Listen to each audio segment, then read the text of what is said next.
Hello everyone, আজকে হচ্ছে আমরা তোমার ভাই সেমিকন্ডাক্টর চ্যাপ্টারটার নতুন একটা লেকচার স্টার্ট করতেছি। সো আজকে হচ্ছে আমরা প্রথমে ডায়োডের কিছু ম্যাথ করব, এরপর হচ্ছে আমরা আজকে রেকটিফায়ার টপিকটা শেষ করে ফেলার ট্রাই করব।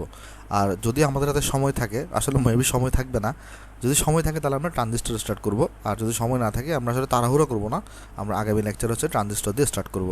সো আজকের লেকচার আমাদের টার্গেট থাকবে ডায়োডের ম্যাথগুলো কমপ্লিট করে ফেলা, দুইটা ম্যাথ বাকি আছে। আর তোমার হচ্ছে ভাই আমাদের হচ্ছে ওই যে রেকটিফায়ার যে টপিকটা আছে সেটা কমপ্লিট করে ফেলা। ওকে ভাই, তাহলে তোমরা নিশ্চয়ই জানো এটা হচ্ছে আমাদের ভাই ফেসবুক গ্রুপ। তোমরা যদি এখানে জয়েন না দেওয়া থাকো তাহলে জয়েন দিতে পারো। আচ্ছা, তাহলে চলো ভাই আমরা আমাদের নেক্সট, তাহলে আজকে আমাদের একটা রেকটিফায়ার একটা ম্যাথ দিয়ে স্টার্ট করে আসো। সো চলো আমি তোমাকে আগে ম্যাথটা এখানে দেখাই। ম্যাথ, চলো আমি তোমাকে এটাকে ফিগার রাখি, এখানে একটা সার্কিট আঁকি আমরা এখানে, কেমন? আচ্ছা, এখানে সার্কিটে কী বলতেছে যে সাপোজ ধর আমি আগে প্রথমে বর্তনীটা ফিল আপ করি। খুবই মজার একটা ম্যাথ, এগুলো দেখে অনেক কঠিন মনে হয় কিন্তু এগুলো দুনিয়ার সোজা ম্যাথ। তুমি যা যা পড়ছো না এর ভিত্তিতে ম্যাথ আর কি, এগুলো এগুলো কোনো কঠিন ম্যাথ না ভাই, জাস্ট একটু প্রসিডিউর ফলো করলে অনেক সোজা। আচ্ছা, তো তোমার সার্কিটটা এরকম করে দেওয়া আছে। আচ্ছা, তো এই সার্কিটের মধ্যে এখানে একটা ব্যাটারি দেওয়া আছে, এখানে একটা ব্যাটারি দেওয়া আছে, দেন তোমার এখানে একটা ডায়োড দেওয়া, তারপরে তোমার এখানে একটা ডায়োড দেওয়া, এখানে একটা রোধ দেওয়া, তারপরে এখানে একটা রোধ দেওয়া, একটু করে আমি ছোটো করে রাখি, এখানে একটা রোধ দেওয়া, আবার এখানে একটা তোমার রোধ দেওয়া, কেমন? এটা হচ্ছে তোমার সার্কিট। তো চলো আমরা এটাকে ফিল আপ করে দিই। এটা হচ্ছে আমার এখানে একটা ব্যাটারি আছে, এখানে একটা ডায়োড আঁকা আছে এভাবে,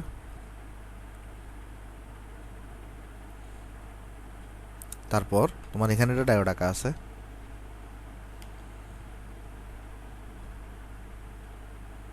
এখানে একটা ডায়োড আঁকা আছে,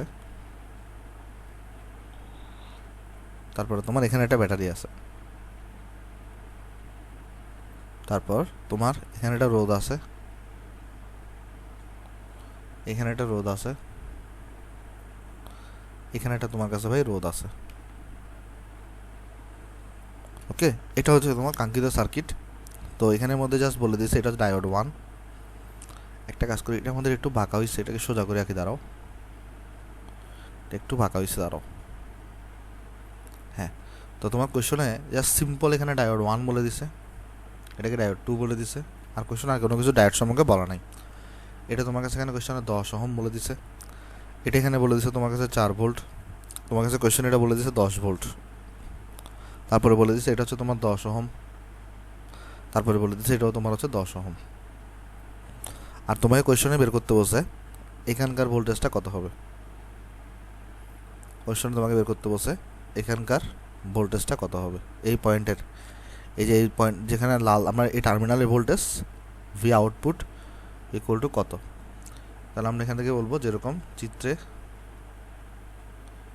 প্রদর্শিত, ধরা যাক এটা সাপোজ বিন্দুদের দরকার নেই, চিত্রে প্রদর্শিত ভি নটের মান কত হবে সেটা আমাকে বের করতে বলছে। ওকে, এটা হচ্ছে আমার কাজ।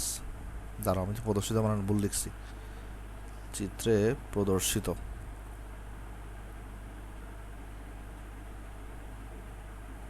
হ্যাঁ এবার ঠিক আছে, চিত্রে প্রদর্শিত তোমার এখানে কি দেখাইতে বলছে ভাই, এই ভি নটের ভ্যালুটা কত হবে সেটা তোমাকে এখানে দেখাইতে বলছে, কেমন? আমার কোয়েশ্চন হচ্ছে এটা। আচ্ছা, এখন এতটুকু হচ্ছে ভাই কোয়েশ্চন। এখন এখানে দেখো, ফার্স্ট কথা আমরা এটাকে কীভাবে মানে প্রসিড করবো। আমরা দেখো তো গতকালকে ম্যাথগুলোকে আমরা কীভাবে আগাইছিলাম। আমরা প্রথমে যেটা করতাম সেটা হচ্ছে যে এখানে আমরা আগে কোন ডায়োড মডেল ইউজ করবো সেটা ঠিক করতাম। দেখো তো তোমার কোয়েশনে ডায়োড কী দিয়ে তৈরি হয়েছে সেটা কি বলা আছে, সেটা বলা নাই। আবার আইডিয়াল ডায়োডের ব্যাপারেও বলা নাই। তার মানে আমরা বলছিলাম যে যদি কখনো এমন হয়, দেখো ডায়োড যদি কখনো কী দিয়ে তৈরি হয়েছে সেটা যদি তোমার উল্লেখ না থাকে কোয়েশনে, তাহলে আমরা এটাকে কী ধরে নিব, আইডিয়াল ডায়োড ধরে নিব, এবং আমরা এখানে আইডিয়াল ডায়োড মডেল ইউজ করবো। ওকে, এটা ছিল আমাদের এখানে, দেখো আমরা শিখে আসছিলাম কিন্তু জিনিসটা। তাহলে আমরা যদি এটাকে সলিউশন করি, আর সেটাকে আমরা সলিউশন করবো, এখন সলিউশন করার সময় আমরা কী লিখবো, তাহলে এখানে আমরা লিখবো যেহেতু কোয়েশনে আমরা তো বলছিলাম যে যদি ডায়োড কী দিয়ে তৈরি সেটা বলা থাকে তাহলে সেখানে আমরা নর্মাল ডায়োড মডেল ইউজ করব, আর যদি ডায়োড কী দিয়ে তৈরি সেটা বলা না থাকে তাহলে সেখানে আমরা তোমার হচ্ছে ভাই কী ইউজ করবো, আইডিয়াল ডায়োড মডেল ইউজ করবো। যেহেতু কোয়েশনে ডায়োড কী দিয়ে তৈরি তা উল্লেখ নেই, কী দিয়ে তৈরি তা উল্লেখ নেই, তাই আমরা এক্ষেত্রে এই ক্ষেত্রে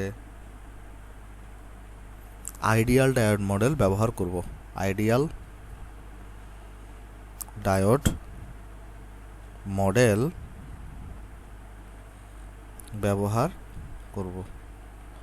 দেখো তোমাদেরকে কিন্তু আমি শিখে আসছি এগুলো, যে যদি তোমার কোয়েশনে কখনো কী থাকে ভাই, ডায়োড কী দিয়ে তৈরি সেটা উল্লেখ থাকে, ধরো সিলিকন বা জার্মেনিয়াম কি মানে উল্লেখ থাকে, তাহলে তুমি বলবা যে ওইটা নর্মাল ডায়োড মডেল ইউজ করবা। কিন্তু যদি তোমার কোয়েশনে কখনো এমন হয় যে তোমার কোয়েশনে যদি কখনো কি না থাকে, ডায়োড কী দিয়ে তৈরি সেটা উল্লেখ না থাকে, তাহলে মাস্ট বি তুমি কি ইউজ করবা, আইডিয়াল ডায়োড মডেল ইউজ করবা। ওকে, তাহলে আমরা এখানে প্রথম আমাদের স্টেপটা শেষ, যে আমরা কি ডায়োড মডেল ইউজ করবো সেটা আমরা জানি। এখন আমার চেক করা লাগবে কোন ডায়োডটা এখানে ফরওয়ার্ড বায়াসে আছে আর কোন ডায়োডটা আমার এখানে রিভার্স বায়াসে আছে, সেটা আমার চেক করা লাগবে। কীভাবে চেক করবো? তো চেক করার জন্য আমরা এই সার্কিটটাকে একটু কপি করে আনি, কারণ এটাকে আমরা চাইতেছি না যে এটাকে হাত দিতে, এটা এটার মধ্যেই থাকুক। আমরা এটাকে কপি করে বাকিটাকে মডিফাই করবো। আসো তাহলে আমরা এখন চেক করে দেখি যে ডায়োড 1 আর ডায়োড 2-র মধ্যে কোনটা তোমার ফরওয়ার্ড বায়াসে আছে আর কোনটা তোমার রিভার্স বায়াসে আছে। ওকে, একবার যদি এটা আমরা বের করতে পারি তাহলে আসলে আমাদের হয়ে যাবে কাজ। ওকে, দেখো তো একটা জিনিস কীভাবে চেক করবো, দেখো সেটা হচ্ছে যে আমি কিন্তু টেকনিক তোমাদেরকে শিখাইছি। এটা হচ্ছে ডায়োডের পি প্রান্ত, এটা হচ্ছে ডায়োডের এন প্রান্ত। আসলে আমরা প্রথমে আগে ডায়োড 1কে নিয়ে কাজ করি। প্রথমে চলো আগে আমরা ডায়োড 1কে নিয়ে কাজ করি। আমাকে একটু বলো তো, ডায়োড 1-এর পি প্রান্তে কত ভোল্টেজ আসতেছে? দেখো আচ্ছা, এখানে আরেকটা জিনিস দেখো, আমরা কিন্তু বলছি প্রতিটা সার্কিটেই তোমার কী থাকা লাগবে, গ্রাউন্ড থাকা লাগবে। এখানে যদিও গ্রাউন্ড দেওয়া নাই, আরেকটা জিনিস তুমি খেয়াল করে দেখো, এই ব্যাটারির নেগেটিভ প্রান্ত যে নোটকে নির্দেশ করতেছে সেম নোট কিন্তু এই ব্যাটারির নেগেটিভ প্রান্ত।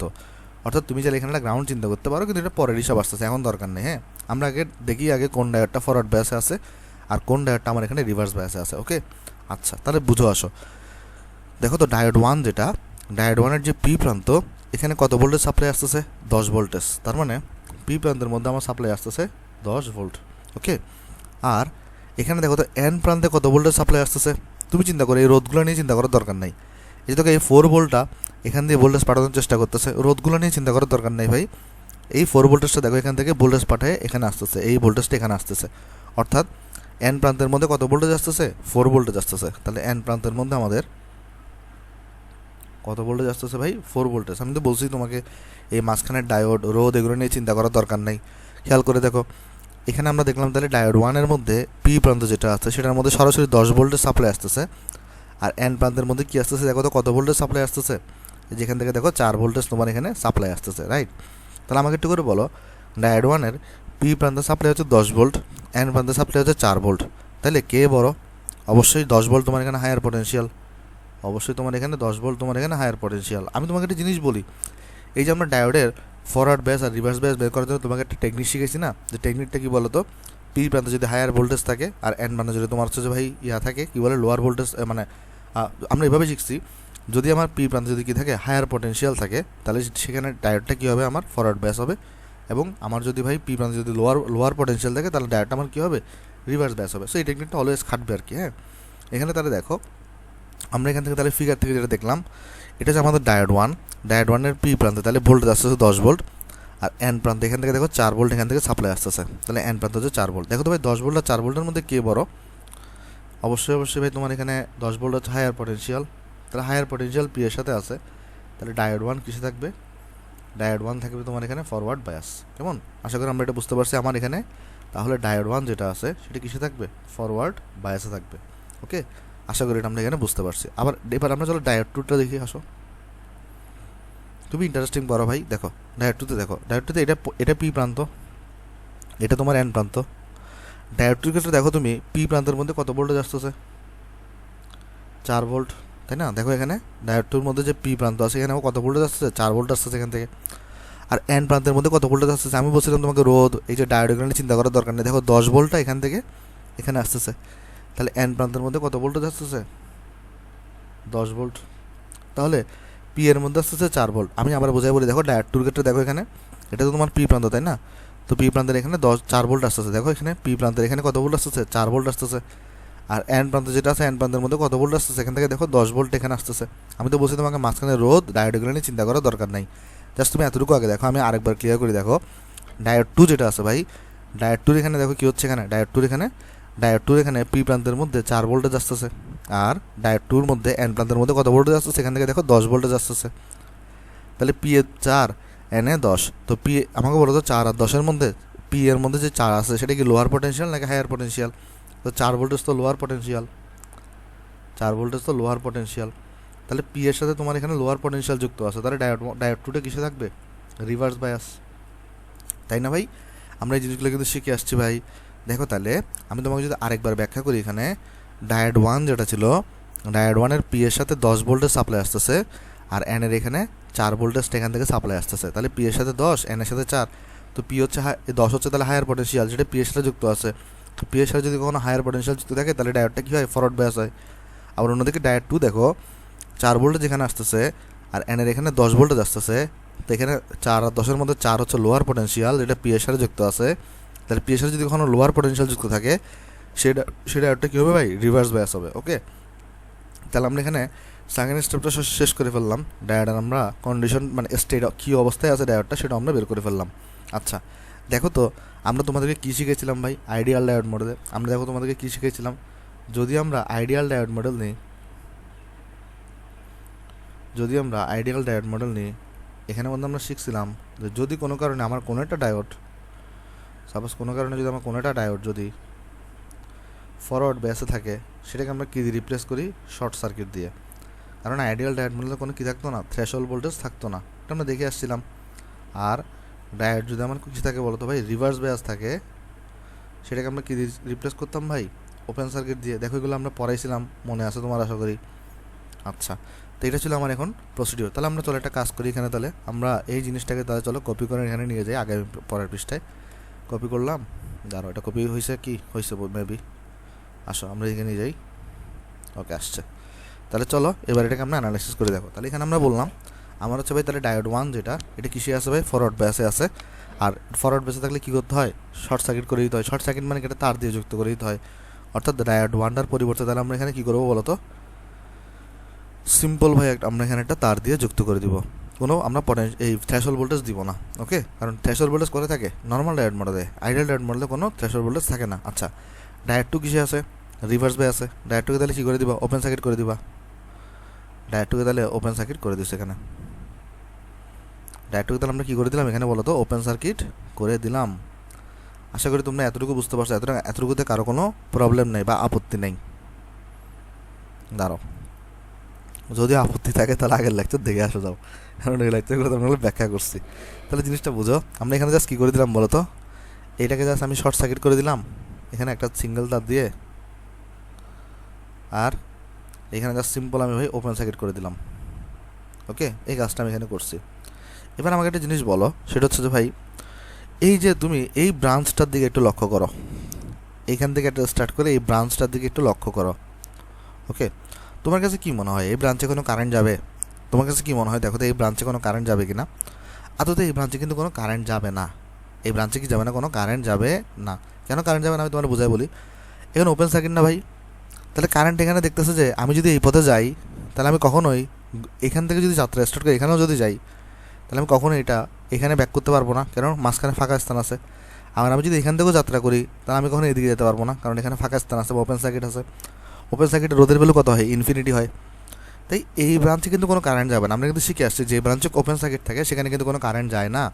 তাহলে এই এত বড় সার্কিট, এই ব্রাঞ্চে কোনো কারেন্টই যাচ্ছে না ভাই, তাহলে এটাকে অ্যানালাইসিস করে লাভ আছে আমার? নাই, কারণ এখানে কোনো কারেন্ট যাচ্ছে না। তাহলে আমি চাইলে এটাকে মুছেও আঁকতে পারি। আমি একটা কাজ করি, আসো আমরা না মুছে তোমার বোঝার সুবিধার জন্য আমি যেটাকে নিচে মুছে আসো, এই সার্কিটটা এরকমই থাক, তুমি যেন বুঝতে পারো স্টেপ বাই স্টেপ কীভাবে আমি লাগাইছি। তাহলে দেখো আমরা তাহলে এটাকে মুছে দিই। দেখো এটার এখন তো আসলে দরকারই নেই কোনো। কেন দরকার নেই জানো? কারণ এখানে তো কোনো কারেন্টই যাচ্ছে না ভাই, সেটা দিয়ে তুমি কী করবে অ্যানালাইসিস করে? কারেন্ট গেলে না তুমি অ্যানালাইসিস করতা, এখানে আসলে এটাকে অ্যানালাইসিস করার দরকার নেই। তাহলে আমার দেখো ভাই সার্কিটটা কি সিম্পল হয়ে গেছে। দেখো কত জটিল সার্কিট ছিল, এটা কত জটিল সার্কিট ছিল, এখান থেকে আমরা সিম্পল একটা সার্কিট এখানে কনভার্ট করে ফেলছি। ওকে, এবার তো ভাই ভি নট বের করা কোনো ব্যাপারই না। কেন ব্যাপার না ভাই? তুমি এখানে একটা কাজ করো, দেখো তুমি হচ্ছে যে ভাই এখানে তুমি হচ্ছে যে চিন্তা করো, তুমি এখান থেকে কারেন্ট বের করো, এখান থেকে তুমি আই বের করো। আই কত আসবে ভাই? এটাকে আসলে আরও শর্টকাটে করা যায়, ভোল্টেজ ডিভাইডার রুল দিয়ে করা যায়, কিন্তু চলতরিতের ভোল্টেজ ডিভাইডার রুল তো অনেকে হয়তো পড়ছো বা অনেকে হয়তো পড়ো নাই, এই জন্য আমি এটা নর্মাল নিয়মে করে দিচ্ছি। যারা পড়ছো তারা ভোল্টেজ ডিভাইডার রুল দিয়ে করিও, ভোল্টেজ ডিভাইডার রুল আরও সোজা। আর তোমার হচ্ছে যদি যারা নাও পড়ো কোনো সমস্যা নেই, আমি নর্মাল সিস্টেমে তোমাকে দেখাই। দেখো তো তোমরা নিশ্চয়ই এই সার্কিটটার কারেন্ট বের করতে পারবা। এই সার্কিটে কারেন্ট কত হবে? দেখো সূত্র পড়ে আসছিল কিন্তু ওই যে বিভব ভি ডিভাইডেড বাই আর হয়তো তাহলে দেখো তো এখানে টোটাল ইএমএফ কত, এখানে 10 ভোল্ট, আর টোটাল রোধ এখানে কত, যে 10 + 10। ভাই এই ফর্মুলা পাইছেন থেকে দেখো 99 এই ফর্মুলা পড়ছো না, E/R+R, আর ইকুয়ালস কী পরে আসছে, E/R+R। তো এখানে আর কি হইতো, যে পুরাবর্তনীর রোধ, যেমন এখানে 10 আর 10, কোনো অভ্যন্তরীণ রোধের ব্যাপারে কিছু বলা নাই, তো এটা 0, এখানে কিছু যোগ করিনি। আর ই মানে কি, যে তোমার হচ্ছে ইএমএফ যেটা থাকে এটা 10 ভোল্ট, 10 বসাইছে এখানে।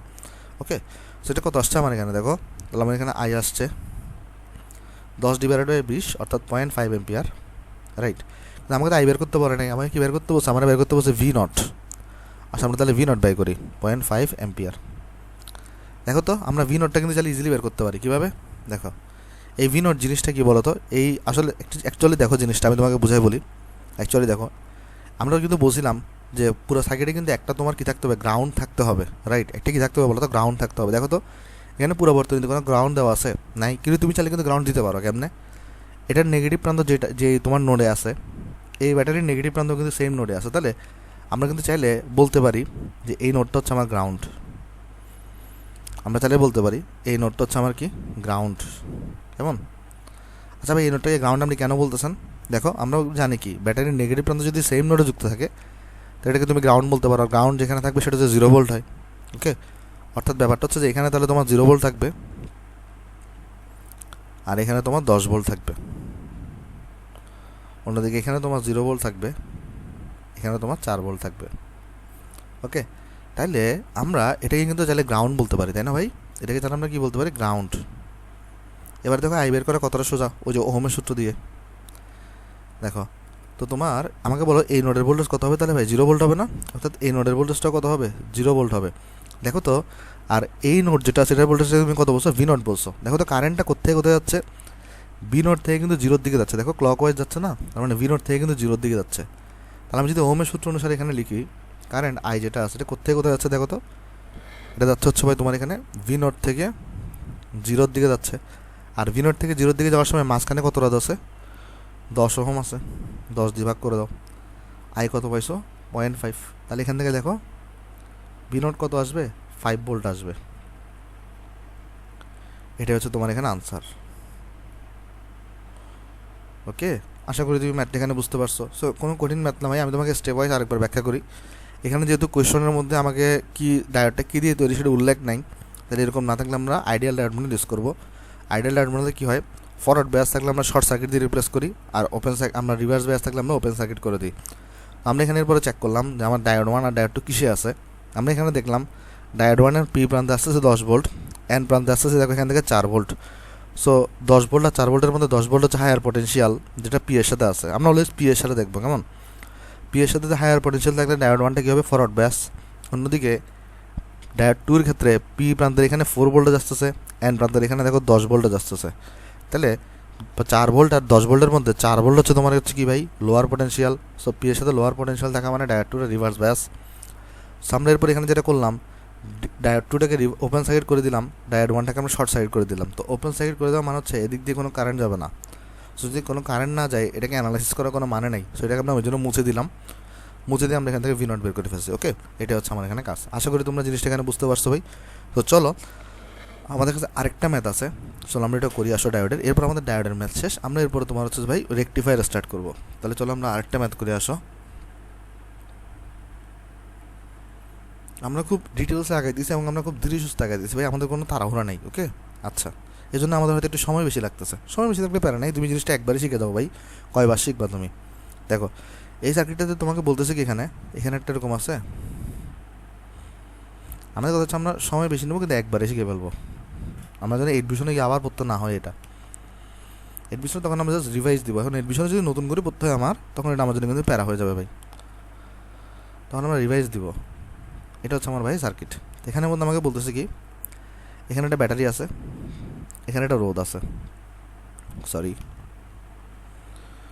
তারপর তোমার এখানে একটা ডায়োড আছে, এখানে একটা তোমার কাছে রোধ আছে, তারপর এখানে তোমার হচ্ছে একটা ব্যাটারি আছে, এখানে তোমার কাছে একটা রোধ আছে। আচ্ছা, এটা হচ্ছে তোমার সার্কিট। তাহলে এখানে দেখো, এখানে বলতেছে তোমার, তাহলে এখানে হচ্ছে একটা ব্যাটারি আছে, তারপর তোমার এখানে তার একটা ডায়োড আছে, ডায়োডটার ডিরেকশন দেওয়া আছে এরকম,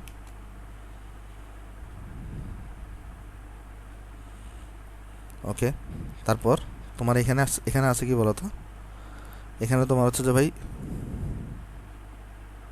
একটা রোধ আছে, এখানে একটা রোধ আছে, এখানে একটা রোধ আছে। তারপর তোমার এখানে কি আছে দেখো, 2 ভোল্ট আছে এখানে একটা, কেমন? আচ্ছা, তাহলে এখানে তোমার হচ্ছে ভাই 4 ভোল্ট দেওয়া, এখানে তোমার হচ্ছে ভাই 2 ভোল্ট দেওয়া, দেন এখানে একটা এরকম দাগ দিই আমরা। ওকে, এটা হচ্ছে তোমার কাঙ্ক্ষিত সার্কিট। তারপর তোমার এখানে 2 ওহম দেওয়া, এখানেও তোমার 2 ওহম দেওয়া। একটা কাজ করি, আসো এটাকে একটু আমরা নিচে নামাই দিয়ে আসো। হ্যাঁ, আর এই লোকরা আমরা একটু উপরে তুলে দিই।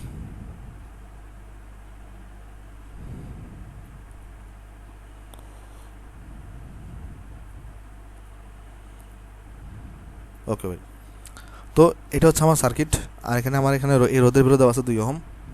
মজার ব্যাপার দেখো, কোয়েশ্চেন আমাকে কি বের করতে বলছে, কোয়েশ্চেন আমাকে বের করতে বলতেছে এখানে যে 2 ওহমটা দেখতেছো না ভাই, এই 2 ওহমের ভোল্টেজ বের করতে বলতেছে। এই 2 ওহমের কি বের করতে বলতেছে, ভোল্টেজ বের করতে বলতেছে। আর আরেকটা মজার ব্যাপার হচ্ছে যে এবার এখানে তোমার প্লাস ব্যাটারি ভোল্টেজের প্লাস মাইনাস দেওয়া আছে। অর্থাৎ বলতেছি কি, এই 2 ওহমের দুই পাশে ধরো বিভব পার্থক্য হবে V0, V0টার প্লাস হবে এদিকে, মাইনাস হবে এদিকে। বলছে এই V0 ভ্যালু কত হবে। দেখো আগের অঙ্কের সাথে ডিফারেন্স কোথায়, আগের অঙ্কে তোমাকে এখানে V0 বের করতে বলছে, ঠিক আছে, কিন্তু V0 প্লাস মাইনাস কোন দিকে হবে, মানে পোলারিটি দেওয়া ছিল না, প্লাস মাইনাস কোন দিকে হবে সেটা দেওয়া ছিল না। কিন্তু এখানে দেখো, এখানে আবার তোমাকে বলে দিছে শুধুমাত্র এই 2 ওহমের দুই পাশে V0 বের করলে হবে না, একই সাথে আবার V0 এখানে প্লাস মাইনাসটা তোমার মাথায় রাখতে হবে। এখানে একটা ঝামেলা আছে, আমি তোমাকে দেখাই দিব, কিন্তু এগুলো কোনো ঝামেলা না, এগুলো ইজি জিনিস, একবার যদি তুমি বুঝো তাহলে ইজি জিনিস। ওকে, এটা হচ্ছে কাহিনী। আর এখানে এটা উল্লেখ আছে ডায়োড 1, আর কোনো কিছু উল্লেখ নেই। আর তোমাকে V0 এখানে বের করতে বলছে। ওকে, কোয়েশনটা আশা করি বুঝতে পারছো ভাই। তাহলে কোয়েশনটা তোমাকে বলতেছে চিত্রে প্রদর্শিত V0 ইকুয়াল টু কত, এটা তোমাকে বের করতে বলতেছে এখানে। আচ্ছা ভাই, আশা করি এটা আমরা বুঝতে পারছি। তো আসলে আমরা মানে অ্যাজ ইউজুয়াল যেভাবে অ্যানালাইসিস করি আমরা সেভাবে অ্যানালাইসিস করবো। তো কীভাবে অ্যানালাইসিস করবো দেখো, আমরা প্রথম স্টেপ 1 আমাকে আসলে সলিউশন করি আমরা। আচ্ছা, আমাকে বলতে পারবো এখানে কোশ্চেনে কি কোথাও ডায়োডটা কী দিয়ে তৈরি সেটা উল্লেখ আছে না, ডায়োড কী দিয়ে তৈরি সেটা কিন্তু উল্লেখ নাই। তো আমরা বলে আসছি যদি কখনো এমন হয় যে ডায়োড কী দিয়ে তৈরি সেটা উল্লেখ যদি না থাকে, তাহলে সেটা ডায়োডটাকে আমরা কী ধরে নেবো ভাই, আমরা ধরে নিব সেখানে হচ্ছে আমরা আইডিয়াল ডায়োড মডেল ইউজ করবো, এবং সেই ডায়োডটাকে আমরা আইডিয়াল ডায়োড হিসেবে ধরে নিব। তাহলে আমরা এখানে দেখো, যেহেতু আমরা কি লিখবো এখানে দেখো, যেহেতু ডায়োড কী দিয়ে তৈরি তা উল্লেখ নেই, যেহেতু ডায়োড কী দিয়ে তৈরি তা উল্লেখ নেই, মানে ডায়োড কী দিয়ে তৈরি সেটা তোমার এখানে বলা নাই, তাই না? যেহেতু ডায়োড কী দিয়ে তৈরি তা উল্লেখ নেই, তাই এক্ষেত্রে ডায়োডটিকে আইডিয়াল ডায়োড ধরে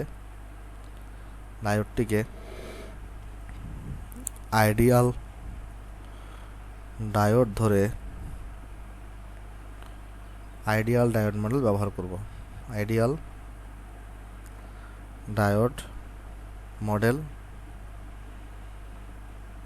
ব্যবহার করব, কেমন? আচ্ছা, তাহলে আমরা এটা বুঝতে পারছি যে আমরা এখানে আইডিয়াল ডায়োড মডেল ব্যবহার করব। একটা কাজ করি, আসো আমরা সার্কিটটাকে চলে এখানে একটু কপি করে আনি এবং আমরা চেক করি এখানে ডায়োডটা কি ফরওয়ার্ড বায়াসে আছে নাকি রিভার্স বায়াসে আছে। ওকে, এটা আমরা সাথে চেক করি এখানে। আচ্ছা, আমাকে একটা জিনিস বলো তো, সার্কিটে কী দেওয়া থাকে, প্রত্যেকটা সার্কিটে কী থাকে, একটা গ্রাউন্ড থাকে। এখানে সার্কিটে কোথাও গ্রাউন্ড উল্লেখ করা আছে নাই। আবার দেখো তো এটার নেগেটিভ প্রান্ত আর এটার নেগেটিভ প্রান্ত দেখো এটার সাথে যুক্ত আছে, তাহলে আমরা চিন্তা করতে পারি কি এটা হচ্ছে আমার গ্রাউন্ড, আমরা এটাকে কিন্তু গ্রাউন্ড হিসেবে চিন্তা করতে পারি। কেমন? এটা আমরা এখানে কী হিসেবে চিন্তা করতে পারি, গ্রাউন্ড হিসেবে চিন্তা করতে পারি। কেন দেখো ভাই, কারণ এই পুরো সার্কিটে দেখো তো কোথাও গ্রাউন্ডের কথা বলা নাই, তাহলে গ্রাউন্ড তো মাস্ট বি থাকতে হবে একটা। তাহলে যদি কখনো আমরা শিখে আসছি, কিন্তু যদি কখনো গ্রাউন্ড দেওয়া না থাকে কোয়েশ্চনে, এবং যদি এমন হয় যে ব্যাটারির নেগেটিভ প্রান্ত দুইটা, মানে তোমার এটার নেগেটিভ প্রান্ত এবং এটার নেগেটিভ প্রান্ত যদি সেম নোডে কানেক্টেড থাকে, এবং এই নিচের নোডটাতে কানেক্টেড আছে, তাহলে এই নোডে তুমি কী ধরতে পারবা, গ্রাউন্ড ধরতে পারবে। এটা আমরা শিখে আসছি ভাই, তাই না? আর এটা আমার 4 ভোল্ট। আচ্ছা, এবার দেখো আমাকে একটু করে বলো যে তোমার এখানে ডায়োড 1টা ফরওয়ার্ড ব্যাস আছে নাকি রিভার্স ব্যাস আছে। আমরা চলো চেক করি, আসো। আচ্ছা, এখানে দেখো যেহেতু এই নোডে গ্রাউন্ড যুক্ত করা, তাই এই নোডের ভোল্টেজ কত হবে, 0 ভোল্টেজ হবে। এই নোডের ভোল্টেজটা কত হবে, 0 ভোল্টেজ হবে। এই নোডের ভোল্টেজও কত হবে, 0 ভোল্টেজ হবে। যেহেতু এখানে দেখো এখানে কি যুক্ত করা বলো তো, যেহেতু এটা সবগুলো কিন্তু সেম নোড, কারণ এখানে কিন্তু কোনো এলিমেন্ট নাই, তাহলে সবগুলো নোডের ভোল্টেজ কী হবে, সেম হবে। আর যেহেতু গ্রাউন্ড যুক্ত করা তাই 0 ভোল্ট হবে সবগুলো। তাহলে দেখো এই ব্যাটারির ভোল্টেজ এখানে 4 ভোল্ট দেওয়া, তার মানে ব্যাটারির দুই প্রান্তের বিভব পার্থক্য 4 ভোল্ট দিতে হবে। নিচেরটা যদি 0 ভোল্ট হয় তাহলে মাস্ট বি উপরে এটার ভোল্টেজ কত হতে হবে, 4 ভোল্ট। কেন, 4 থেকে 0 বাদ দাও, 4 ভোল্ট থাকবে। এটা যদি 0 ভোল্ট হয়, যেহেতু ব্যাটারির দুই প্রান্তের বিভব পার্থক্য 2 ভোল্ট, তাই এটা মাস্ট বি কত হতে হবে, এখানে 2 ভোল্ট হতে হবে। কেমন, আশা করি আমরা এতটুকু বুঝতে পারছি। আসো আমরা এখন চেক করি ডায়োড 1টা আমার এখানে ফরওয়ার্ড বায়াস আছে নাকি রিভার্স বায়াসে আছে। আসো আমরা এটা চেক করি। ডায়োড 1 আমাকে বলো ডায়োডের মধ্যে এটা তোমার কি, এটা তোমার পি সাইড আর এটা তোমার কি সাইড, এন সাইড, তাই না? এটা তোমার হচ্ছে নিচেরটা দেখো এন সাইড, এটা দেখো পি সাইড। দেখো তো এখান থেকে 4 ভোল্ট আসতেছে, এখান থেকে 2 ভোল্ট আসতেছে, তাহলে টোটাল 6 ভোল্ট তোমার কোথায় আসতেছে বলো তো, পি সাইডে আসতেছে। ভালো করে লক্ষ্য করে দেখো রোধ, আমি বলছি এখানে রোধগুলো নিয়ে চিন্তা করার দরকার নেই। এখানে থেকে তোমার এখান থেকে দেখো এখান থেকে 4 ভোল্ট তোমার সাপ্লাই এখানে আসতেছে, এখান থেকে 2 ভোল্ট তোমার সাপ্লাই এখানে আসতেছে, তাহলে টোটাল কয় ভোল্ট হচ্ছে, 6 ভোল্ট হচ্ছে না? তাহলে টোটাল 6 ভোল্ট সাপ্লাই কোথায় আসতেছে বলো তো, পি সাইডে আসতেছে। তাহলে দেখো পি সাইডের টোটাল কয় ভোল্ট আসতেছে, 6 ভোল্ট। যেমন দেখো না আগেরটা দেখো এখানে কিসে, এখানে দেখো এখান থেকে 10 ভোল্ট আসছে, এই যে ডায়োড 1 পি সাইডে, আবার এখান থেকে তোমার 4 ভোল্ট আসছিল, তাই না? তারপর এখান থেকে দেখো এটার জন্য এন সাইডে এখানে তোমার 10 ভোল্ট আসছে, আর পি সাইডে এখানে তোমার 4 ভোল্ট আসছে। অনুরূপভাবে এখানে দেখো এখানে কিসে দেখো এই যে ডায়োড 1 যে পি বিন্দু, এখান থেকে দেখো এখান থেকে 4 ভোল্ট এখান থেকে আসতেছে, এখান থেকে 2 ভোল্ট আসতেছে, তাহলে টোটাল কয় ভোল্ট হয়েছে, এখান থেকে 4 ভোল্ট আবার এখান থেকে 2 ভোল্ট, তাহলে টোটাল 6 ভোল্ট হয়েছে না? টোটাল 6 ভোল্ট কোথায় আসতেছে, ডায়োড 1 পি প্রান্তে আসতেছে। তাহলে পিতে কত ভোল্ট আছে, 6 ভোল্ট আছে, রাইট? পিতে তাহলে কত কত ভোল্ট আছে ভাই, 6 ভোল্ট আছে। কেমন, আশা করি এটা আমরা বুঝতে পারছি। তাহলে ডায়োডের পি প্রান্তের মধ্যে কয় ভোল্ট আছে, 6 ভোল্ট আছে। আচ্ছা এন এর মধ্যে কত থাকবে, দেখো এখানে গ্রাউন্ড না ভাই, তার মানে 0 ভোল্ট না? দেখো 0 ভোল্টটা সরাসরি কোথায় আসতেছে, আমি বলছি রোদ দিয়ে চিন্তা করার দরকার নেই, 0 ভোল্ট সরাসরি কোথায় আসতেছে, এন এর মধ্যে। আমি বলছি কিন্তু রোদ নিয়ে চিন্তা করার দরকার নেই। তাহলে দেখো 0 ভোল্ট যেটা আছে সেটা কোথায় আসতেছে ভাই, এন এর মধ্যে, তাহলে এটা হচ্ছে ভাই 0 ভোল্ট। ওকে, আচ্ছা আশা করি তুমি জিনিসটা এখানে বুঝতে পারছো ভাই। তাহলে তোমাকে আমি আরেকবার বলি, দেখো এখানে আমার চেক করতে হচ্ছে ডায়োডটাকে ফরওয়ার্ড ব্যাস নাকি রিভার্স ব্যাস। কীভাবে চেক করবো, ডায়োডের পি আর এনকে তুমি আইডেন্টিফাই করো, তারপর দেখো পি প্রান্তের মধ্যে কত ভোল্টেজ আসতেছে, এখান থেকে 4 ভোল্ট, এখান থেকে 2 ভোল্ট, তাহলে টোটাল 6 ভোল্ট আসতেছে এখানে। আর এন এর মধ্যে কত ভোল্ট আসতেছে, রোদ নিয়ে চিন্তা করার দরকার নেই, 0 ভোল্টটাকে এখানে আনি দাও, তাহলে এন এর মধ্যে আসতেছে 0 ভোল্ট। তো 6 ভোল্ট আর 0 ভোল্টের মধ্যে কে হায়ার পটেনশিয়াল, 6 ভোল্ট, যেটা কার সাথে লাগানো আছে, পি এর সাথে। তাহলে মাস্ট বি তোমার এখানে ডায়োড 1 কিসে থাকবে, ফরওয়ার্ড ব্যাস থাকবে। মাস্ট বি তোমার এখানে ডায়োড 1 কিসে থাকবে ভাই, ফরওয়ার্ড বায়াস থাকবে। কারণ দেখো কেন ফরওয়ার্ড ব্যাস থাকবে, এখানে ডায়োড 1 সাথে হায়ার পটেনশিয়াল যুক্ত আছে। 6 ভোল্ট আর 0 ভোল্টের মধ্যে কিন্তু 6 ভোল্টটা হায়ার পটেনশিয়াল থাকে। কেমন, আশা করি জিনিসটা আমরা এখানে সবাই বুঝতে পারতেছি ভাই। আচ্ছা দেখো আমি তোমাকে আরেকবার বলি ভাই, এটা কিন্তু একদম স্ট্যান্ডার্ড একটা টেকনিক, তুমি এটা আসলে অ্যাপ্লাই করতে পারবো সব জায়গাতেই। ওকে, দেখো আমি তোমাকে আরেকবার দেখো, এখানে দেখো এখান থেকে 4 ভোল্ট আসতেছে, এখান থেকে 2 ভোল্ট, তাহলে পি এর এখানে কয় ভোল্ট আসতেছে, টোটাল 6 ভোল্ট। আর এন এর এখানে কয় ভোল্ট আসতেছে, মাঝখানে রোধটাকে নিয়ে চিন্তা করার দরকার নেই, 0 ভোল্টটাকে এখানে এনে দাও, তাহলে 0 ভোল্ট আসতেছে। তো 0 আর 6 এর মধ্যে 6 হচ্ছে তোমার হায়ার পটেনশিয়াল, যেহেতু পি এর সাথে হায়ার পটেনশিয়াল যুক্ত, সো ডায়োড 1টা কিসে থাকবে, ফরওয়ার্ড ব্যাস থাকবে। কেমন, আশা করি আমরা এটা বুঝতে পারছি। আচ্ছা তাহলে দেখো আমরা সিস্টেম সবাই কি জানি, আইডিয়াল ডায়োড মডেলের আমরা সবাই সিস্টেম জানি, যদি তোমার ডায়োডটা যদি ফরওয়ার্ড ব্যাস থাকে সেটাকে তোমার শর্ট সার্কিট দিয়ে রিপ্লেস করতে হবে। যদি তোমার কি থাকে বলো তো, এটা আইডিয়াল ডায়োড যেটা আছে আমাদের, এটা যদি আমাদের ফরওয়ার্ড ব্যাসে থাকে সেক্ষেত্রে তাহলে ডায়োডটাকে আমার শর্ট সার্কিট দিয়ে রিপ্লেস করা লাগবে। আর যদি আমার রিভার্স ব্যাস থাকে সেক্ষেত্রে আমার তাহলে ডায়োডটাকে ওপেন সার্কিট দিয়ে রিপ্লেস করা লাগবে। সো এখানে তো আমাদের মানে তোমার এটা নাই, রিভার্স ব্যাস নাই, এটা হচ্ছে আমার এখানে ফরওয়ার্ড ব্যাস আছে, তাহলে এই ডায়োডটাকে আমার কী করা লাগবে, শর্ট সার্কিট দিয়ে রিপ্লেস করা লাগবে। চলো আমি তাহলে এই সার্কিটটাকে কপি করে নেক্সট পৃষ্ঠায় নিয়ে যাই এবং চলো ডায়োডটাকে আমরা শর্ট সার্কিট দিয়ে রিপ্লেস করি। কেমন, আসো। ওকে ভাই, তাহলে আসো আমরা ডায়োডটাকে তাহলে এখন শর্ট সার্কিট দিয়ে রিপ্লেস করে দিই, অর্থাৎ শর্ট সার্কিট মানে এটা তার দিয়ে যুক্ত করে দাও, এটাকে মুছে দাও, এটাকে মুছে দাও, সিম্পল একটা ভাই এভাবে করে একটা তার দ্বারা তুমি যুক্ত করে দাও, পাস কাহিনী শেষ। সিম্পল একটা তার দ্বারা তুমি এখানে যুক্ত করে দাও, ওই বাঁকা হয়ে কেন দাঁড়াও, হ্যাঁ একেবারে শর্ট সার্কিট হয়ে গেছে। কেমন, আশা করি এটা আমরা এখানে বুঝতে পারছি সবাই। আচ্ছা এবার আসো, এবার আমাকে কি বের করতে বলছে ভাই, আমাকে বের করতে বলছে এই ভি নটের ভ্যালু কত হবে, তুমি সেটা বের করো, তাই না? এই ভি নটের ভ্যালু কত হবে সেটা আমাকে বের করতে বলছে এখানে। আচ্ছা, তো ভি নটের ভ্যালু আমি ভি নটকে আপাতত চিন্তা থেকে ছেড়ে দিই, মানে আমি ভি নটকে পরে বাই করবো। ভি নটকে আমি কী করবো, পরে বাই করবো। এখানে এখন দেখো, এখানে চাইলে এই ভি নটটাকে তুমি দুইভাবে বের করতে পারো। একটা হচ্ছে ম্যাশ অ্যানালাইসিস, একটা হচ্ছে তোমার ভাই নোড অ্যানালাইসিস। একটা হচ্ছে কি অ্যানালাইসিস, ম্যাশ অ্যানালাইসিস, আর একটা হচ্ছে ভাই নোড অ্যানালাইসিস। ওকে, তাহলে আমার সাথে সাথে বলো তুমি এই সার্কিটটাকে কয়ভাবে অ্যানালাইসিস করতে পারো? দুইভাবে অ্যানালাইসিস করতে পারো। একটা হচ্ছে ম্যাশ অ্যানালাইসিস, আর একটা হচ্ছে কি নোড অ্যানালাইসিস। এবার আমি তোমাকে টেকনিক শিখাই একটা, সেটা হচ্ছে যে যদি তোমাকে কখনো সার্কিটে কারেন্ট বের করতে বলে তাহলে তুমি ম্যাশ অ্যানালাইসিস ইউজ করবা। যদি তোমাকে কখনো সার্কিটে ভোল্টেজ বের করতে বলে তাহলে তুমি নোড অ্যানালাইসিস ইউজ করবা। এখন তোমার মনে প্রশ্ন আসবে, ভাই তাহলে যদি কোনো কারণে আমাকে ভোল্টেজ বের করতে বলে আমি যদি ম্যাশ অ্যানালাইসিস ইউজ করি কোনো প্রবলেম আছে? 100% বিন্দু মাত্র কোনো প্রবলেম নেই। আর আমাকে যদি ভাই কখনো কারেন্ট বের করতে বলে আর আমি যদি নোড অ্যানালাইসিস ইউজ করি তাহলে কোনো প্রবলেম আছে? তাও কোনো প্রবলেম নেই। কিন্তু যে কাহিনিটা হবে, তুমি যদি ম্যাশের মধ্যে যদি ধরো ভোল্টেজ বের করতে বলছে, তুমি ম্যাশ অ্যানালাইসিস ইউজ করলে তোমার একটু ক্যালকুলেশনটা বড় হবে। আবার ধরো তোমাকে কারেন্ট বের করতে বলছে, সেক্ষেত্রে তুমি নোড অ্যানালাইসিস করলে তোমার একটু ঝামেলা হতে পারে ক্যালকুলেশন। এই জন্য স্ট্যান্ডার্ড সিস্টেমটা কি, স্ট্যান্ডার্ড সিস্টেমটা হচ্ছে যে অন্যটাও কিন্তু ব্যবহার করা যাবে ভাই। স্ট্যান্ডার্ড সিস্টেম হচ্ছে যে যদি তোমাকে কখনো কারেন্ট বের করতে বলে সেই ক্ষেত্রে তুমি ম্যাশ অ্যানালিসিস ইউজ করবা। কিন্তু আমি তোমাকে বলছি ভাই উল্টা ইউজ করলেও কোনো সমস্যা নেই, এখানে নোড অ্যানালিসিস ইউজ করলেও কোনো সমস্যা নেই। অ্যাকচুয়ালি আমরা সবসময় নোটটাকে প্রিফার করি, মানে নোটটাকে আমরা বেশি পছন্দ করি নোড অ্যানালাইসিসকে, কারণ ম্যাশ অ্যানালাইসিস অনেক বড় ক্যালকুলেশন হয়, ইকুয়েশন বানাইতে হয়, বেশ ঝামেলা থাকে। আর তোমাকে যদি ভোল্টেজ বের করতে বলে তাহলে আমরা এখানে ইউজ করব node analysis. Node analysis use করা সোজা, কারণ এখানে ঝামেলা কম থাকে। পরীক্ষায় তুমি যে কোনো একটা ইউজ করতে পারবা, কোনো সমস্যা হবে না। এইচএসসিতেও পারবা, অ্যাডমিশনও পারবা। আচ্ছা দেখো এবারে তাহলে আমরা এটাকে অ্যানালাইসিস করি আসো। হ্যাঁ আমরা চলো, যেহেতু আমাকে এখানে ভোল্টেজ বের করতে বলছি তাহলে আমি নোড অ্যানালাইসিস করবো। তো নোড অ্যানালাইসিস সিস্টেমটা কি? নোড অ্যানালাইসিস সিস্টেম হচ্ছে ভাই তোমার এখানে একটা দেখো তো, এই যে নোডটা আছে এটাকেও এই ব্রাঞ্চটাকেও কানেক্ট করছে, এই ব্রাঞ্চটাকেও কানেক্ট করছে, এই ব্রাঞ্চটাকেও কানেক্ট করছে, কিন্তু এই নোডের ভোল্টেজটা আমি জানি না। আমি তোমাকে বোঝাই বলি নোড অ্যানালাইসিসে কী হয়, একটা নোডকে আগে বাছাই করতে হয়। নোড অ্যানালাইসিসে কী করতে হয়, একটা নোডকে আগে বাছাই করতে। আপনি দেখো তো নোড অ্যানালাইসিস এটার মানেটা কি, বাংলা অর্থ কী? তুমি একটা নোডকে অ্যানালাইসিস করবা, কাকে অ্যানালাইসিস করবা বলো তো? একটা নোডকে অ্যানালাইসিস করবা। তাহলে তোমার এমন একটা নোডকে অ্যানালাইসিস করবা যেই নোডটা অনেকগুলো ব্রাঞ্চকে তোমার কানেক্ট করছে। ওকে, তুমি এই নোডটাকে অ্যানালাইসিস করতে পারো, কারণ এই নোডটা দেখো এটাকে কানেক্ট করছে। অথবা এই নোডকেও তুমি অ্যানালাইসিস করতে পারো, কারণ কেন এটা এটাকে কানেক্ট করছে। যে কোনো একটা নোড অ্যানালাইসিস করলেই চলবে। আমরা চলো একটা কাজ করি, আমরা এই উপরের এই নোডটাকে চলো আমরা অ্যানালাইসিস করব। উপরের এই নোডটাকে আমরা কী করবো, অ্যানালাইসিস করব। অ্যানালাইসিস করার জন্য এই নোডের ভোল্টেজটাকে চলো সাপোজ আমি ভিএক্স ধরে নিয়েছি। এই নোডের ভোল্টেজটাকে আমি কত ধরে নিয়েছি বলো তো? আমি এই নোডের ভোল্টেজটাকে আমি চলো ভিএক্স ধরে নিয়েছি। আমার এখন টার্গেটটা থাকবে ভিএক্সের ভ্যালু বাই করা। ওকে আচ্ছা, তো এখানে হচ্ছে আমরা যেটা করব, আমরা হচ্ছে যে এখানে এটাকে চলো আমরা এ বিন্দু বললাম। আমরা এখানে লিখবো এ বিন্দুতে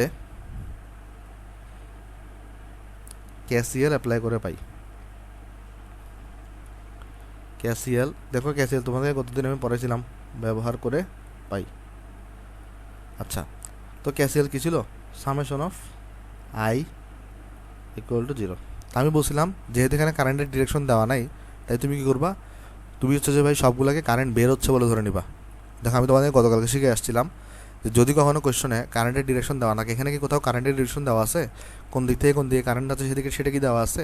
দেওয়া নাই কিন্তু। তাহলে যদি কখনো কারেন্টের ডিরেকশন দেওয়া না থাকে তাহলে আমরা কী ধরে নিব, যে এই নোড থেকে সবসময় কারেন্ট বের হচ্ছে। ভাই আমরা যদি এমন ধরি কেউ একজন ঢুকতেছে একজন বের হচ্ছে, তাহলে কি কোনো প্রবলেম হবে? তাহলেও কোনো প্রবলেম হবে না, রেজাল্ট সেমই আসবে। কিন্তু সেই ক্ষেত্রে কী হবে, আমি তোমাদেরকে দেখাইছিলাম কতদিনই, প্লাস মাইনাসতে একটা ঝামেলা আছে, ক্যালকুলেশনে একটু জটিল হবে, কিন্তু রেজাল্ট সেমই আসবে। অর্থাৎ তুমি যদি সবগুলো কারেন্টকে বের হচ্ছে বলে ধরে নাও তাহলে যে রেজাল্ট আসবে, সবগুলোকে যদি ঢুকতেছে বলে ধরে নাও সেম রেজাল্ট আসবে।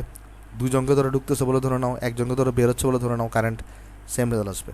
জাস্ট প্লাস মাইনাসে ঝামেলা হবে। সুবিধার জন্য আমি তোমাদের কী বলছিলাম ভাই, যে যদি কখনো কোয়েশ্চনের মধ্যে কারেন্টের ডিরেকশন উল্লেখ না থাকে তাহলে ধরে নিবা এই নোডটা থেকে সব জায়গায় কারেন্ট বেরোচ্ছে। অর্থাৎ এই জায়গায় ধরো I1 কারেন্ট বেরোচ্ছে, এই জায়গাতে ধরো I2 কারেন্ট বেরোচ্ছে, এই জায়গাতে ধরো I3 কারেন্ট বেরোচ্ছে।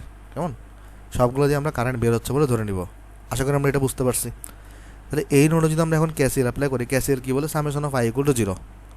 ওকে, দেখো তো সবগুলো এখানে বেরোচ্ছে না এই নোডে, তাহলে কয়টা কারেন্ট? 3টা, I1 এদিকে, I2 এদিকে, I3 এদিকে, তাহলে সবাই যেহেতু বেরোচ্ছে তাহলে সবাইকে আমরা পজিটিভ চিন্তা করতে পারি।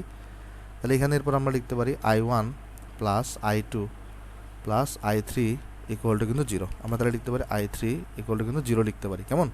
কেন এরকম কেন হয়েছে ভাই? দেখো summation of I equal to 0 না, তার মানে মোট কারেন্টের যোগফল হচ্ছে 0।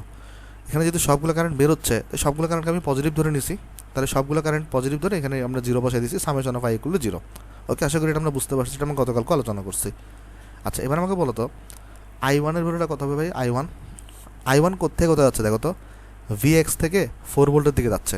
তাহলে আমি যদি ওহমের সূত্র ইউজ করি এখানে I1 এর জায়গায় আমি কি লিখতে পারবো Vx থেকে 4 ভোল্টের দিকে যাচ্ছে, আর এই Vx থেকে 4 ভোল্টের দিকে যাওয়ার জন্য এর মাঝখানে কত রোধ পড়তেছে দেখো তো, 2 ওহম। তো তুমি নিজে কত দিয়ে ভাগ করে দাও? 2 দিয়ে ভাগ করে দাও। আচ্ছা ভাই I2 মানে তুমি কি লিখতে পারো? I2 দেখো I2 যেটা আছে এটা Vx থেকে 0 ভোল্টের দিকে যাচ্ছে, আর মাঝখানে 2 ওহম রোধ আছে। এটাকে আমি তো বুঝি V0 নিয়ে চিন্তা করবো না, এখন V0 নিয়ে এখন চিন্তা করার দরকার নাই। I2 দেখো তুমি এখানে Vx থেকে 0 ভোল্টের দিকে যাচ্ছে আর মাঝখানে 2 ওহম রোধ আছে, তাহলে এখানে আমরা লিখতে পারি Vx থেকে 0 ভোল্টের দিকে যাচ্ছে, মাঝখানে 2 ওহম রোধ আছে। আচ্ছা ভাই I3 কত হবে? I3 দেখো Vx থেকে 2 ভোল্টের দিকে যাচ্ছে, মাঝখানে 2 ওহমের রোধ আছে, তাহলে I3 হচ্ছে যে Vx থেকে 2 ভোল্টের দিকে যাচ্ছে, মাঝখানে 2 ওহমের রোধ আছে, তাহলে ইকুয়াল টু কত হবে? 0 হবে। রাইট, এটা আমরা শিখে আসছি। তারপর দেখো তো তুমি তাহলে এখান থেকে Vxটাকে কমন নিয়ে ফেলো, তাহলে এখানে 1/2 আসবে, এখানেও তোমার 1/2 আসবে, এখানেও তোমার তাহলে 1/2 আসবে। আর তাহলে ওগুলোকে এই পাশে নিয়ে আসো, তাহলে -4/2 এই পাশে নিয়ে আসলে পজিটিভ 4/2 হয়ে যাবে, এটা 0/2 হয়ে যাবে, আর এটা 2/2 হয়ে যাবে, পজিটিভ হয়ে যাবে সবগুলো, যেহেতু নেগেটিভ ছিল। দেখছো না, সবগুলোকে বের করে দিলে আসলে বের করে ধরলে কী হয়, সবগুলো পজিটিভ চলে আসে, নাহলে তো নেগেটিভ পজিটিভ আসে কাটাকাটি করতে হয়, ঝামেলা। এই জন্য আমরা ধরে নিব সবগুলো বের হচ্ছে। দেখো এখানে তাহলে কত আসবে? এটা আসবে 3/2, এটা আসবে কত? 3/2। আর এখানে কত আসবে? এখানে এটা 4/2 মানে 2, আর এখানে হচ্ছে যে এটা হচ্ছে যে 2 মানে 1, তাহলে যোগ করলে আসবে রেজাল্ট আসবে 3। তাহলে এখান থেকে দেখো 3 তো কাটা যাবে, তাহলে Vx মানে কত আসবে? Vx মানে আসবে 2 ভোল্ট। এখন তোমার কোশ্চেনে কিন্তু Vx বের করতে বলে নাই, তোমাকে বের করতে বলছে V0। আচ্ছা, V0 বের করে আসো। V0কে আমরা কি লিখতে পারবো দেখো, V0 এর এই প্রান্তের ভোল্টেজ হচ্ছে 0 ভোল্ট, আর এই প্রান্তের ভোল্টেজ হচ্ছে Vx। আর এখানে দেখো তো পজিটিভ কার সাথে আছে? 0 ভোল্টের সাথে, তাহলে 0 ভোল্ট হচ্ছে হায়ার পটেনশিয়াল V0 এর রেসপেক্টে। V0 এর আমরা যদিও দেখতেছি কি সার্কিটের রেসপেক্টে Vx হচ্ছে তোমার 2 ভোল্ট, 0 এটা হচ্ছে 0 ভোল্ট, তার মানে সার্কিটের রেসপেক্টে কিন্তু Vx হচ্ছে যে তোমার কি হায়ার পটেনশিয়াল, কিন্তু তারপরেও কোয়েশ্চনে যে পটেনশিয়াল দেওয়া আছে, অর্থাৎ কোয়েশ্চনে যে প্লাস মাইনাস দেওয়া আছে, এই অনুযায়ী প্লাসটা দেওয়া আছে কার সাথে ভাই? 0 ভোল্টের সাথে, তার মানে কোয়েশ্চন অনুযায়ী 0 ভোল্টটা তোমার কি হায়ার পটেনশিয়াল, আর কোয়েশ্চন অনুযায়ী Vxটা তোমার মানে Vxটা তোমার কি তোমার হচ্ছে ভাই লোয়ার পটেনশিয়াল। কিন্তু আমরা দেখতেছি, আমরা যখন অ্যানালাইসিস করছি এখানে ফিগার অনুসারে কিন্তু অন্যটা বলতেছে, তো আমাদের তো কিছু করার নেই, আমাকে যেরকম কোয়েশ্চনে দেওয়া আছে সেরকমই করতে হবে। তাহলে আমি V0 যখন বের করবো, V0 মানে কি?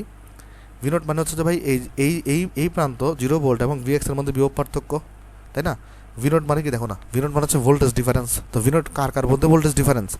এই 0 ভোল্ট এবং এই Vx এর মধ্যে ভোল্টেজ ডিফারেন্স। তাহলে একজন থেকে আরেকজনকে বিয়োগ করতে হবে। এখন আমি কিন্তু কি Vx মাইনাস V0 করবো, নাকি 0 থেকে Vx বাদ দিব? দেখো তো আমরা জানি হায়ার পটেনশিয়াল থেকে আমরা লোয়ার পটেনশিয়াল বাদ দিই, তো যখন আমরা V0 লিখছি এখানে V0 এর পজিটিভটা কার সাথে? 0 সাথে, তাহলে 0 হচ্ছে হায়ার পটেনশিয়াল, 0 মাইনাস Vx করো। আচ্ছা, মাইনাস Vx কেন করলাম? কারণ মাইনাসটা দেখো Vx এর সাথে, তাহলে Vx হচ্ছে লোয়ার পটেনশিয়াল। তাহলে এখানে দেখো কত আসবে? এখানে আসবে তোমার -2 ভোল্ট। সো এটা হচ্ছে আমার এখানে আনসার। এখানে ম্যাক্সিমাম মানুষজন যেটা করে V0 এর ভ্যালু লেখার সময় শুধু 2 ভোল্ট লেখে, শুধু 2 ভোল্ট কিন্তু না ভাই, V0 এর ভ্যালু হবে -2 ভোল্ট। ওকে, আমি তোমাকে আরেকবার বোঝাই বলে দেখো, সার্কিটের রেসপেক্টে Vx কিন্তু তোমার হায়ার পটেনশিয়াল, কিন্তু তোমাকে V0 বের করতে বলছে, Vx কিন্তু বের করতে বলেনি। তাহলে V0 এর এখানে কোয়েশ্চনেই দেওয়া আছে V0 এর পজিটিভ হবে এটা, অর্থাৎ V0 এর রেসপেক্টে হায়ার পটেনশিয়াল হচ্ছে এটা। এই জন্য তুমি যখন V0 মানে কি দেখো তো, এই 0 ভোল্ট এবং এই Vx এর মধ্যে বিভব পার্থক্য। তাহলে বিভব পার্থক্য আমরা কীভাবে হিসাব করি? হায়ার পটেনশিয়াল থেকে আমরা লোয়ার পটেনশিয়াল বাদ দিই, তাহলে এটা হচ্ছে বিভব পার্থক্য ইকুয়ালস টু পজিটিভ লাগানো 0 ভোল্টের সাথে, তাহলে এটা higher potential minus lower potential, দেখো নেগেটিভ লাগানো Vx এর সাথে, এই জন্য আমরা এখানে 0 মাইনাস Vx করছি। তো Vx এর ভ্যালু 2 -2 ভোল্ট হচ্ছে আমার এখানে আনসার। ওকে, আশা করি তোমরা এই ম্যাথটা এখানে এনজয় করছো এবং তোমরা এখানে বুঝতে পারছো ভাই। সো এরই মাধ্যমে হচ্ছে আমাদের ভাই ডায়োডের সবগুলো ম্যাথ শেষ। আমরা তাহলে এখন স্টার্ট করবো তোমার এখানে হচ্ছে ভাই রেকটিফায়ার, এবং আমরা রেকটিফায়ারটাকে খুব ভালো করে পড়ার চেষ্টা করবো। আসো তাহলে আমরা চলে স্টার্ট করি হচ্ছে আমাদের ভাই রেকটিফায়ার। আচ্ছা, তো তোমাদেরকে আমি প্রথমে একটা প্রশ্ন করতে যাচ্ছি যে তোমরা রেকটিফায়ার বলতে কী বোঝো আসলে, বা রেকটিফায়ার তোমরা কখনো আগে কথাটা ওয়ার্ডটা শুনছো কিনা, বা তোমরা বাস্তবে রেকটিফায়ারের অ্যাপ্লিকেশন দেখছো কিনা কখনো? তো অনেকেই বলবা রেকটিফায়ার কথাটা শুনছি, আবার অনেকেই বলবে রেকটিফায়ার কথাটা শুনি নাই। তো আমি তোমাকে বোঝাই বলি, লাস্টে যে কোয়েশ্চনটা করলাম যে তুমি কখনো রেকটিফায়ারের অ্যাপ্লিকেশন দেখছো কি না, তোমার আনসার হওয়া উচিত ভাই দেখছি, অজান্তে হইলেও দেখছি। ভাই অজান্তে হলে কেমন দেখছি, এবং আমরা প্রতিদিন ইউজ করি। এটা কোথায় ইউজ করি জানো? আমরা যে মোবাইল তোমার চার্জে দিই না ভাই, মোবাইলে যে চার্জার আছে না, মোবাইলের চার্জারের ভিতরে কিন্তু রেকটিফায়ার আছে। আমরা আজকে ব্যাখ্যা করবো মোবাইলের চার্জারের ভিতরে কীভাবে রেকটিফায়ার আছে। আসলে আমি তোমাকে ব্যাখ্যা করে আসো। আচ্ছা, প্রথমে আমরা আলোচনা করি আসো রেকটিফায়ার জিনিসটা কি। প্রথমে আমরা আলোচনা করি আসো রেকটিফায়ার এই জিনিসটা কি। খুবই মজার টপিক ভাই, এগুলো কোনো কঠিন টপিক না, এগুলো দুনিয়ার ইজি টপিক এগুলো। রেকটিফায়ার আসো আমরা আলোচনা করি আগে রেকটিফায়ার জিনিসটা কি আসো দেখি। ওকে, আচ্ছা মনে রাখবা রেকটিফায়ার হচ্ছে তোমার এমন একটা সার্কিট যা এসিকে ডিসিতে কনভার্ট করে বা ডিসিতে রূপান্তরিত করে। এসি মানে কি? এসি মানে হচ্ছে অল্টারনেটিং কারেন্ট, অর্থাৎ দিক পরিবর্তী কারেন্ট। ডিসি মানে কি? ডাইরেক্ট কারেন্ট, অর্থাৎ অদিক পরিবর্তী কারেন্ট, মানে এটা ডিরেকশন চেঞ্জ হয় না। ওকে, তার মানে দেখো তাহলে রেকটিফায়ার জিনিসটা কি। রেকটিফায়ার হলো এমন একটি সার্কিট যার মাধ্যমে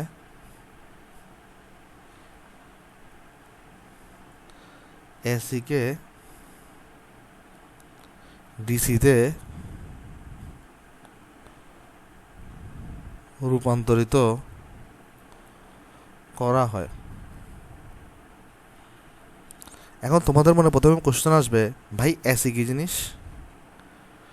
এসি হচ্ছে, এসির পূর্ণরূপ যদি তুমি লিখো হচ্ছে অল্টারনেটিং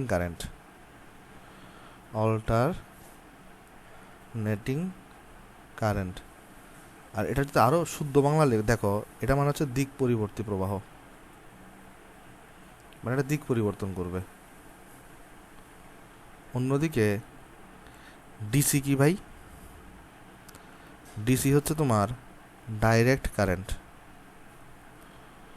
অর্থাৎ এটা হচ্ছে তোমার দিক অপরিবর্তী প্রবাহ, মানে এটা দিক পরিবর্তন করবে না, দিক অপরিবর্তী প্রবাহ। কেমন?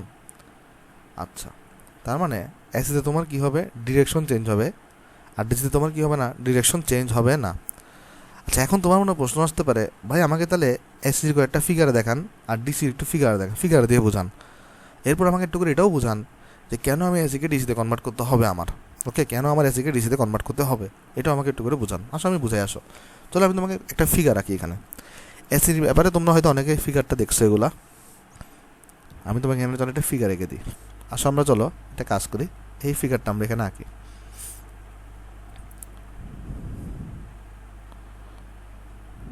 আচ্ছা, আমাকে কি বলতে পারবা এটা কি এসির ফিগার নাকি ডিসির ফিগার? আমাকে কি বলতে পারবা এটা কি এসির ফিগার নাকি ডিসির ফিগার? ভিডিও পজ করো, চিন্তা করো, এটা কি এসি নাকি ডিসির ফিগার? তোমার আনসার হওয়া উচিত ভাই এটা এসির ফিগার। কেন এটা এসির ফিগার? কারণ দেখেন ভাই, আপনিই বলছেন এসি মানে কি? দিক পরিবর্তী প্রবাহ। দেখেন এটা কিছুক্ষণ হচ্ছে ভাই পজিটিভ সাইডে আছে, কিছুক্ষণ নেগেটিভ সাইডে আছে। তার মানে দেখেন ভাই দিক পরিবর্তন করতেছে, একবার পজিটিভ দিকে যাচ্ছে, একবার নেগেটিভ দিকে যাচ্ছে, একবার পজিটিভ দিকে যাচ্ছে, তার মানে এটা দিক পরিবর্তন করতেছে। তাহলে মাস্ট বি এটা কী হবে ভাই? মাস্ট বি এটা হবে এসি, রাইট? এটা মাস্ট বি কী হবে? এসি হবে। তাহলে আমার কাছে যে প্রথমে আমি যে ফিগারটা আঁকলাম, এটা মাস্ট বি তোমার কী হবে? এখানে এসি হবে। আশা করি আমরা এতটুকু বুঝতে পারছি এখানে। আচ্ছা, এবার ভাই আমাকে আরেকটা ফিগার দেখান, এটা আমাকে এসি নাকি ডিসি আমাকে বলো তুমি। তাহলে আমি চলো তোমাকে তাহলে আরেকটা ফিগার দেখাই। সাপোজ ধরো এটা, আর এখানে আমি তোমাকে বলে দিলাম, ধরো আমার ফিগারটা তোমার হচ্ছে ভাই এরকম। আমাকে বলো তো এটা কি এসি নাকি ডিসি? এটা তো এসি, আমরা বুঝছি। এইটা যেটা আছে এটা কি এসি নাকি ডিসি? ভাই দেখো তো এটা কি দিক পরিবর্তন করতেছে, মানে এটা কি নেগেটিভ দিকে যাচ্ছে? না, এটা পজিটিভ দিক, মানে একটা ফিক্সড দিকে আছে। তাহলে এটা কি? এটা হবে ডিসি। তার মানে এটা কিন্তু কি করতেছে না? দিক পরিবর্তন করতেছে না। ওকে, এটা কিন্তু কি করতেছে না? দিক পরিবর্তন করতেছে না। এখানে এবার আমি তোমাকে একটা ইম্পর্টেন্ট একটা লাইন বলি, দেখো সেটা হচ্ছে যে এসির ক্ষেত্রে দেখো একে তো দিক পরিবর্তন করতেছে, এটার মানও কিন্তু চেঞ্জ হচ্ছে বারবার। কেন আমি তোমাকে বুঝে বলি, দেখো মান কোথায় চেঞ্জ হচ্ছে দেখো। প্রথমে একদম জিরো থেকে স্টার্ট হয়েছে, এখানে এরপরে একটু উপরে উঠছে, এখানে এরপরে একটু উপরে উঠছে, আর একটু নিচে নামছে, জিরোতে গেছে, নিচে নামছে, একদম নেগেটিভ দিকে গেছে, আর একটু বাড়তেছে, জিরো হয়েছে, বাড়তেছে বাড়তেছে, কমতেছে কমতেছে। অর্থাৎ অ্যাসির ক্ষেত্রে দুইটা ঘটনা ঘটে, একটা হচ্ছে যে এটার দিক তো চেঞ্জ হয়, প্লাস এর মানও চেঞ্জ হবে। তাহলে অ্যাসির ক্ষেত্রে দুইটা ঘটনা ঘটে। অ্যাসির ক্ষেত্রে কী কী ঘটনা ঘটে সেটা হচ্ছে যে ভাই, সময়ের সাথে সাথে, মানে এটা ধরো তুমি সময়কে প্লট করতেছো এক অক্ষ বরাবর, তাহলে অ্যাসির ক্ষেত্রে যেটা হয়, সময়ের সাথে সাথে দিক পরিবর্তন হয়, আমরা তো দেখলাম। অন্যদিকে আমরা এটাও দেখতেছি, সময়ের সাথে সাথে তোমার কিন্তু মানও পরিবর্তন হচ্ছে। দেখো একদম 0 সেকেন্ড সময় ধরো 0 মান, সময় যখন বাড়তেছে আস্তে আস্তে মানটাও বাড়তেছে, আবার সময় যখন বাড়তেছে মানটা কমতেছে। তার মানে সময়ের সাথে সাথে কিন্তু তোমার মানও পরিবর্তন হচ্ছে। তাহলে সময়ের সাথে সাথে, সময়ের সাথে মানও পরিবর্তন হয় কিন্তু। কেমন? আশা করি আমরা এই জিনিসটা এখানে সবাই বুঝতে পারছি। আচ্ছা, তো এটাতে আশা করি কারো কোনো কনফিউশন নাই। এবার আসে আমরা ডিসির ক্ষেত্রে। তো তুমি তো এটা বলছো ডিসি, এখন তো এটার মান কি চেঞ্জ হচ্ছে না, তাহলে এটার মান কিন্তু ফিক্সড থাকতেছে। এখানে এটার মান যেটা আছে সেটা কি থাকতেছে, ফিক্সড আছে। এবার আমি তোমাকে আরেকটা মিসকনসেপশন ক্লিয়ার করে আসো। আমি চলো এবার একটা গ্রাফ আঁকি, আমাকে তুমি বলো এটা এসি নাকি ডিসি। এটাতে সবাই ভুল করে ফেলে। আমি তোমাকে এখানে একটা গ্রাফ এঁকে দিই, এটা কি এসি নাকি ডিসি আমাকে বলো। কাজ করে সেটাকে একটু আমি নিচে রাখি, আমাকে বলো এটা কি এসি নাকি ডিসি। আমি গ্রাফটা আঁকি, ধরো আগে গ্রাফটা হচ্ছে এরকম।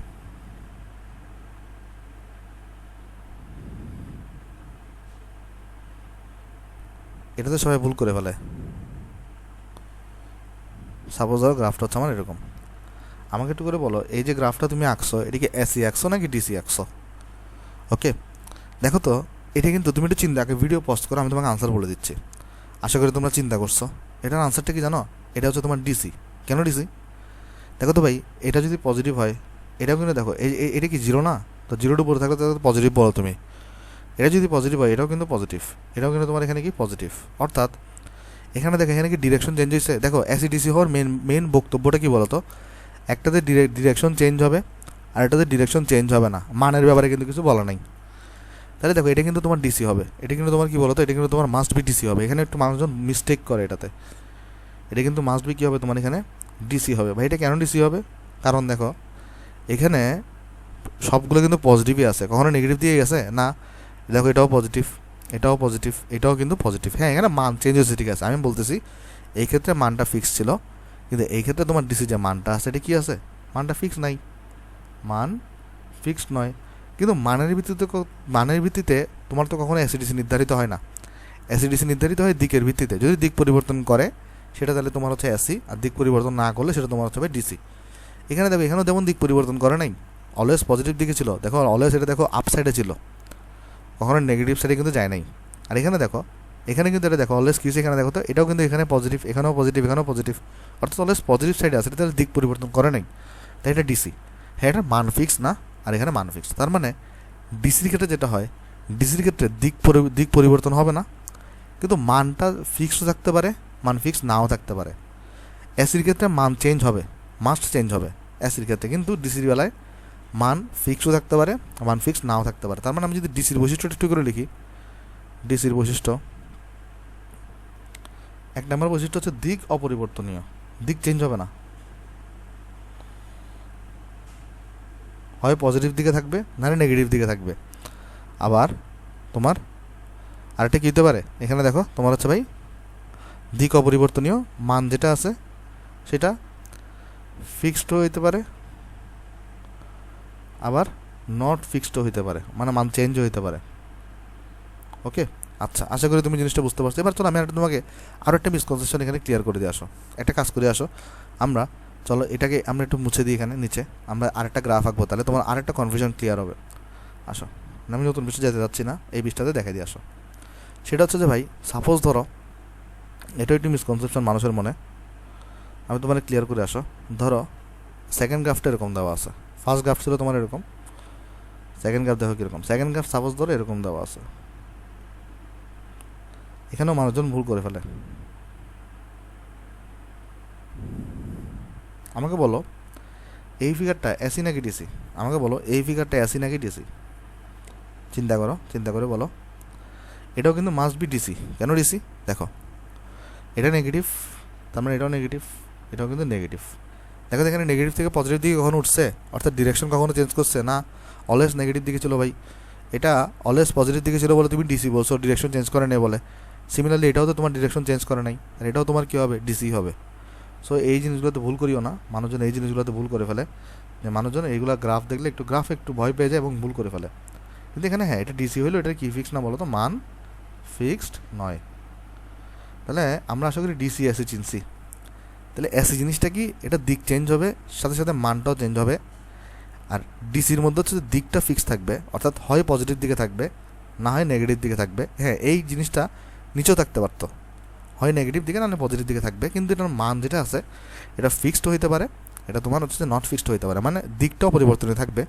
পজিটিভ থাকলে অল টাইম পজিটিভ থাকবে, নেগেটিভ থাকলে অল টাইম নেগেটিভ থাকবে। কিন্তু মান যেটা আছে সেটা কী হতে পারে? সেটা তোমার মানটা হচ্ছে চেঞ্জও হইতে পারে, ফিক্সডও থাকতে পারে। ওকে, এটা হচ্ছে আমার এখানে কাহিনী। এখন আমরা এখানে বললাম কি, রেকটিফায়ার হচ্ছে তোমার এমন সার্কিট যা তোমার কী করে বলো তো, যা তোমার হচ্ছে ভাই এসিকে ডিসিতে রূপান্তরিত করা হয়। তাহলে রেকটিফায়ারে কী করা হয় তোমার এখানে? রেকটিফায়ারে তাহলে আমরা বলতেছি এখানে এসিকে আমাদের ডিসিতে রূপান্তরিত করা হয়। এখন তোমার মধ্যে প্রশ্ন আসতে পারে, ভাই আমরা এসিকে ডিসিতে কেন কনভার্ট করবো? আসো আমি তোমাকে চলে ব্যাখ্যা করি। এখানে আসো, আমরা কেন তোমার এসিকে আমরা ডিসিতে কনভার্ট করব। দেখো তোমরা নিশ্চয়ই তোমাদের মোবাইল আছে, তোমাদের সবার কাছে আসলে মোবাইল আছে আশা করি। তো মোবাইলে তুমি যখন ব্যাটারিটা ধরো, তোমার মোবাইলের পিছনে ঢাকনাটা খুললে দেখো মোবাইলের এখানে একটা ব্যাটারি থাকে।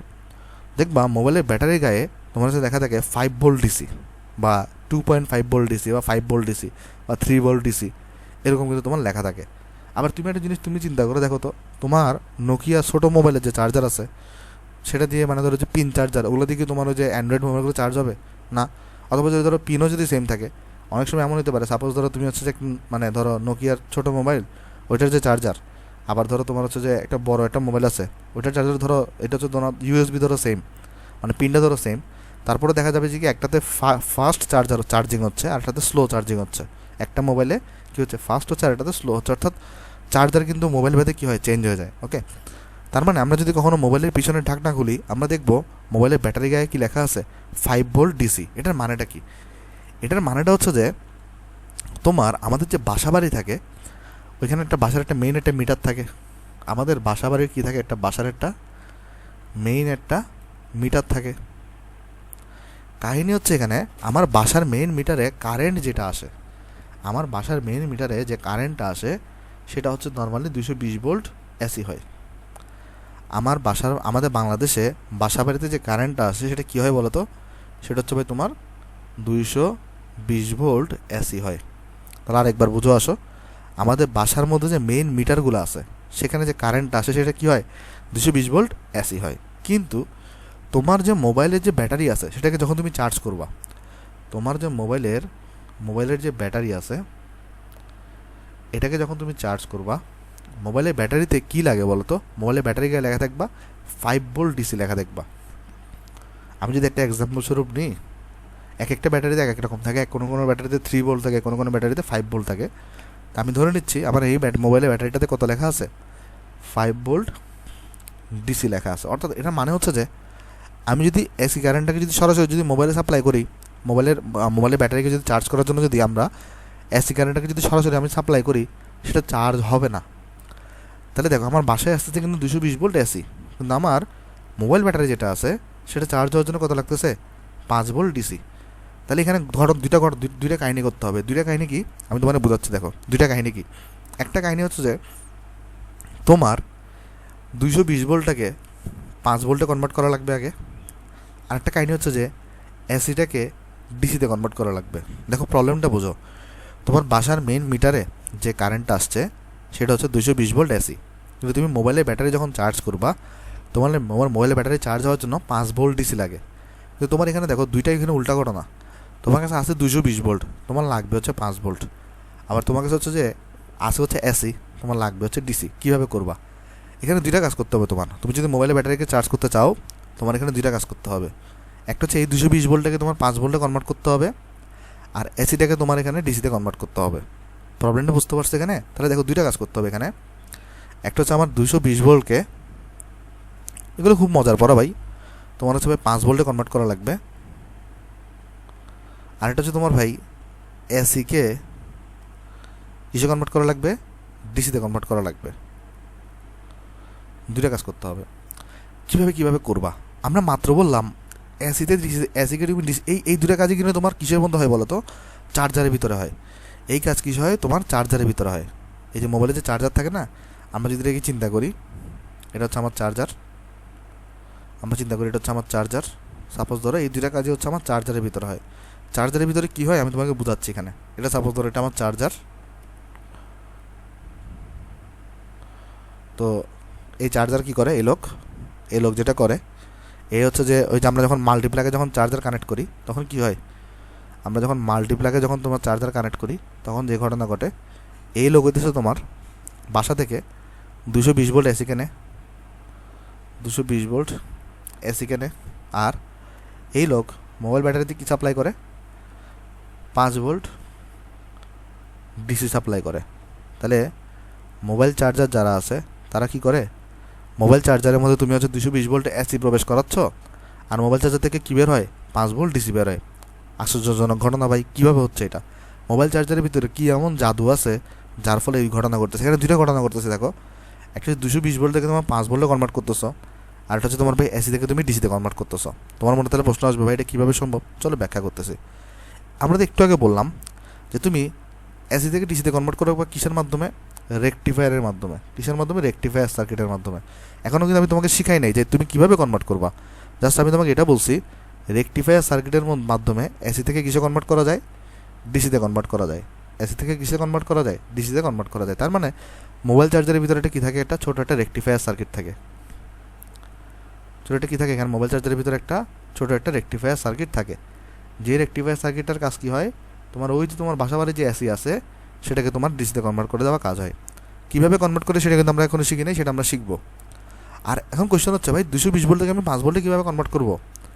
এইখানে তো তোমার থাকে একটা স্টেপ ডাউন ট্রান্সফরমার। সবাই তোমরা এগুলো 9-10 শিখে আসছো বা চ্যাপ্টার 5-এও তোমরা পড়ছো, এগুলো না পড়লেও সমস্যা নাই।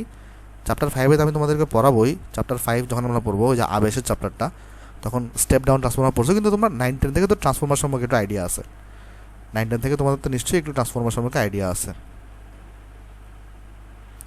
এখানে আমরা যেটা করি কি বলতো, এখানে একটা স্টেপ ডাউন ট্রান্সফরমার থাকে। এখানে তোমার একটা কী থাকে, এখানে তোমার হচ্ছে একটা ভাই স্টেপ ডাউন ট্রান্সফরমার থাকে। ট্রান্সফরমারকে আমরা সংক্ষেপে XMRও লিখতে পারি। ওকে, XMR মানে ট্রান্সফরমার বোঝাচ্ছে। যেহেতু আমার এখানে স্পেস নাই, তাই আমরা সংক্ষেপে ট্রান্সফরমারকে আমরা XMRও লিখি। অর্থাৎ ট্রান্সফরমারটাকে চাইলে আমরা XMR এটাও লিখি, ট্রান্সফরমার। আচ্ছা, তাহলে দেখো এখানে দুইটা কাহিনী হচ্ছে। এই মোবাইল চার্জারের ভিতরে দুইটা জিনিস থাকে।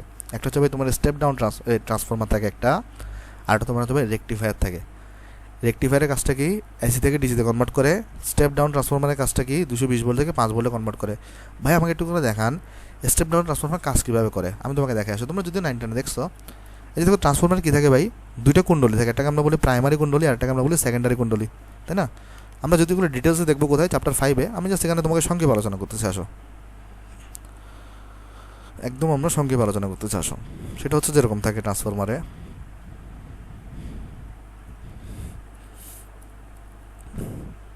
দেখো একটা ধরো অনেক বেশি কুণ্ডলী থাকবে এখানে, আর এখানে খুব কম কুণ্ডলী থাকে। হ্যাঁ, তাহলে এখানে যেটা হয়, আমরা এখানে ধরা যাক 220 ভোল্ট এখানে পাঠাচ্ছি আমরা, আর এখান থেকে আমরা পাবো হচ্ছে তোমার 5 ভোল্ট আউটপুট সাইডে। ওকে, সো এটা হচ্ছে আমার, এখানে হচ্ছে দেখো এখানে ধরো কুণ্ডলীর পাক সংখ্যা থাকে N1, এখানে ধরো পাক সংখ্যা থাকে N2। এই 5 ভোল্টকে আমরা তোমার বলতাম হচ্ছে তখন সেকেন্ডারি ভোল্টেজ VS, আর এটাকে আমরা বলতাম তোমার হচ্ছে VP। এগুলো না জানলেও কোনো সমস্যা নেই ভাই, আমি এগুলো তোমাকে ট্রান্সফরমারে পড়াবোই। জাস্ট আমি তোমাকে একটু করে মনে করাচ্ছি, কেমন?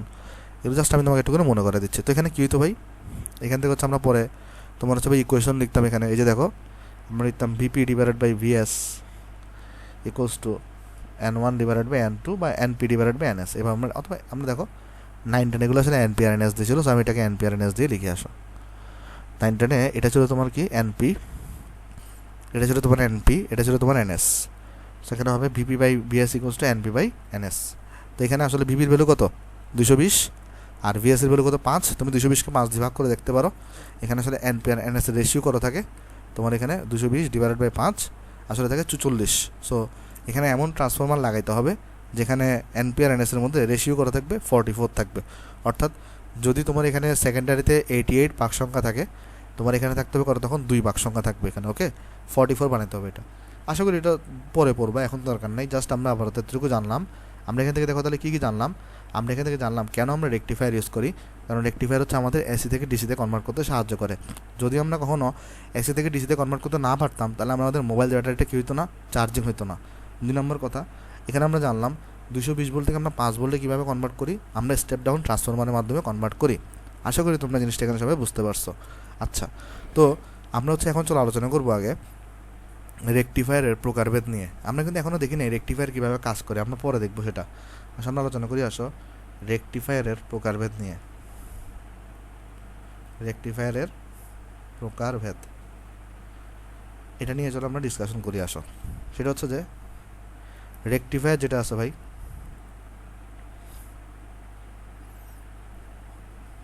সেটাকে হচ্ছে আমরা মেনলি তোমার 2টা পার্টে ভাগ করতে পারি। রেকটিফায়ারকে মেনলি আমরা 2টা পার্টে ভাগ করতে পারি। একটা হচ্ছে আমার হাফ ওয়েভ রেকটিফায়ার, একটা হচ্ছে আমার ফুল ওয়েভ রেকটিফায়ার। কেমন? রেকটিফায়ারকে আমরা 2টা পার্টে ভাগ করতে পারি। একটা হচ্ছে আমার হাফ ওয়েভ রেকটিফায়ার, আর একটা হচ্ছে আমার ফুল ওয়েভ রেকটিফায়ার। কী জিনিস এগুলো আমি সব ব্যাখ্যা করবো ভাই, টেনশন নিও না। তো একটা হচ্ছে তাহলে তোমার হাফ ওয়েভ রেকটিফায়ার, আর একটা হচ্ছে তোমার কি ভাই, ফুল ওয়েভ রেকটিফায়ার। তো হাফ ওয়েভ রেকটিফায়ার এটা তৈরি করার জন্য তোমার যেটা লাগে, একটা ডায়োড লাগে। হাফ ওয়েভ রেকটিফায়ার তৈরি করার জন্য একটা ডায়োড লাগবে, আর একটা তোমার রেজিস্টর লাগবে। একটা তোমার কি লাগবে, রেজিস্টর বা রোধ লাগবে। অন্যদিকে ফুল ওয়েভ রেকটিফায়ারটা তুমি দুইভাবে তৈরি করতে পারবা। একটাকে আমরা বলি ব্রিজ রেকটিফায়ার, আর একটাকে আমরা বলি নর্মাল রেকটিফায়ার। একটাকে আমরা বলি তোমার এখানে ব্রিজ রেকটিফায়ার,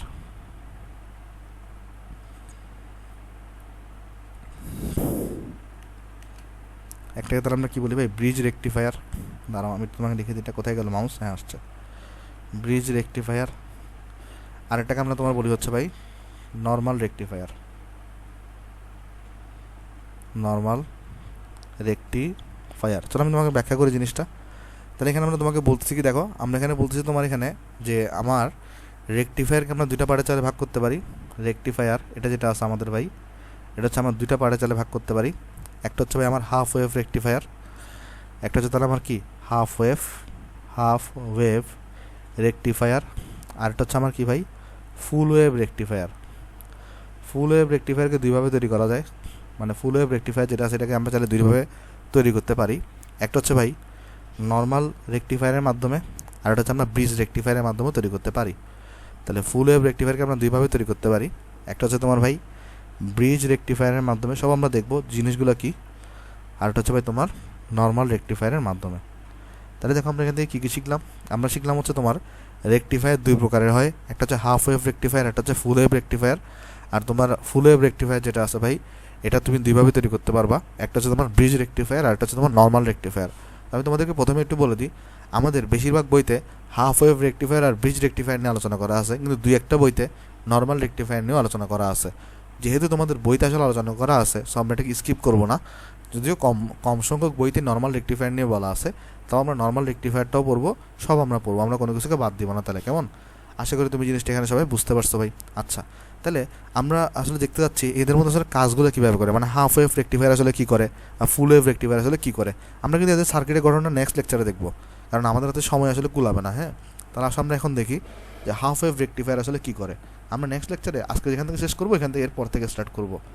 আমরা চলো প্রথমে দেখতে যাচ্ছি আসলে ভাই হাফ ওয়েভ রেকটিফায়ার যেটা আছে এটা আসলে কী করে। আসলে দেখি, আমরা আসলে দেখতে যাচ্ছি হাফ ওয়েভ রেকটিফায়ার যেটা আছে আমাদের, এটা আসলে কী করে। কেমন?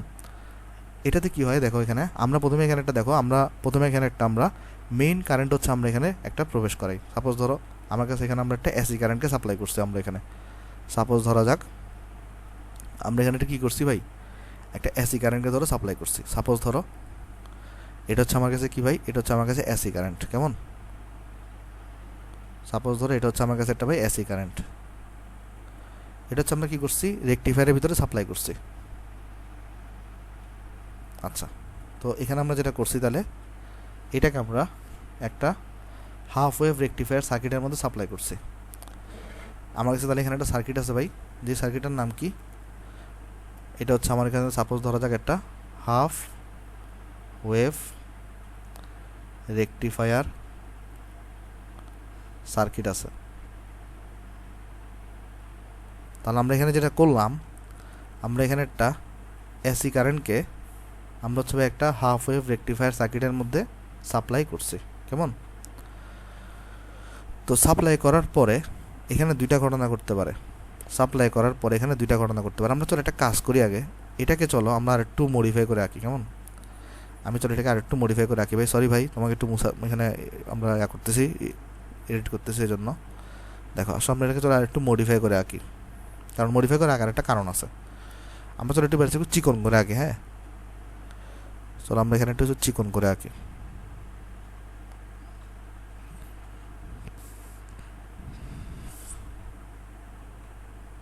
হ্যাঁ, সাপোজ ধরো এটা যদি একটু আঁকটা অসুন্দর হয়েছে, তারপরে এটা হচ্ছে সাপোজ ধরো আমার একটা এসি কারেন্ট, সাপোজ ধরো এটা হচ্ছে আমার একটা কি এসি, আচ্ছা এসি সাপ্লাই,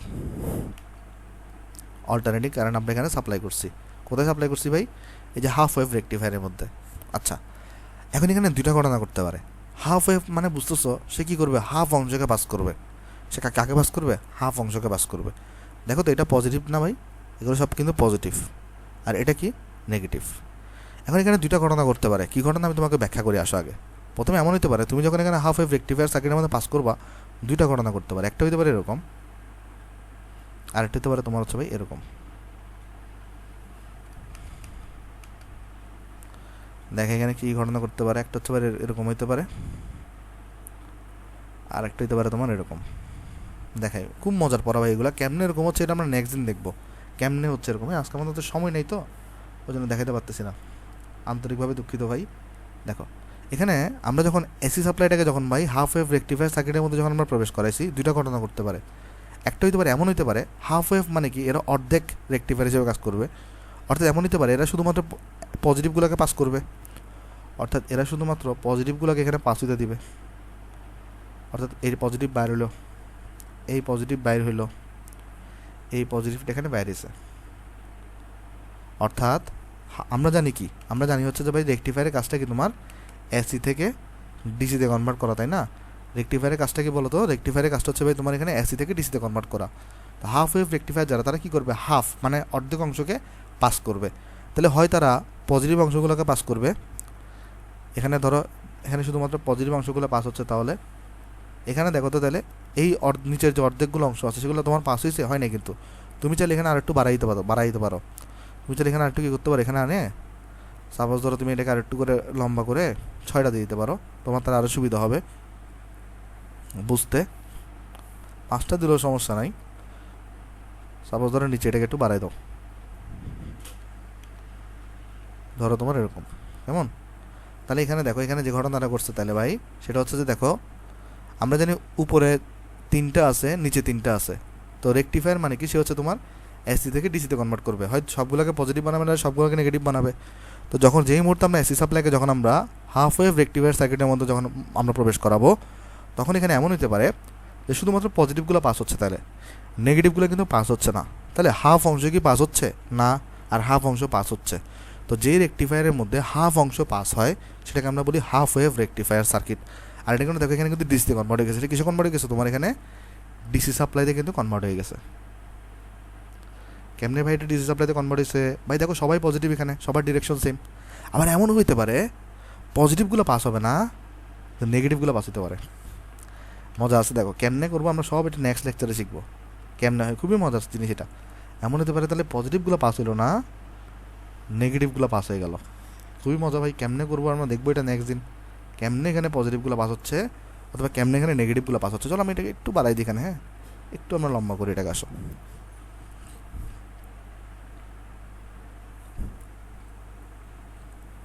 আসো। তাহলে এমন হতে পারে সে হয় পজিটিভগুলোকে পাস করতেছে শুধুমাত্র, অথবা সে নেগেটিভগুলোকে পাস করবে শুধুমাত্র। এই যেটা দেখো, ধরো না কিন্তু ডিসি, এটাও কিন্তু তোমার কি ডিসি সাপ্লাই।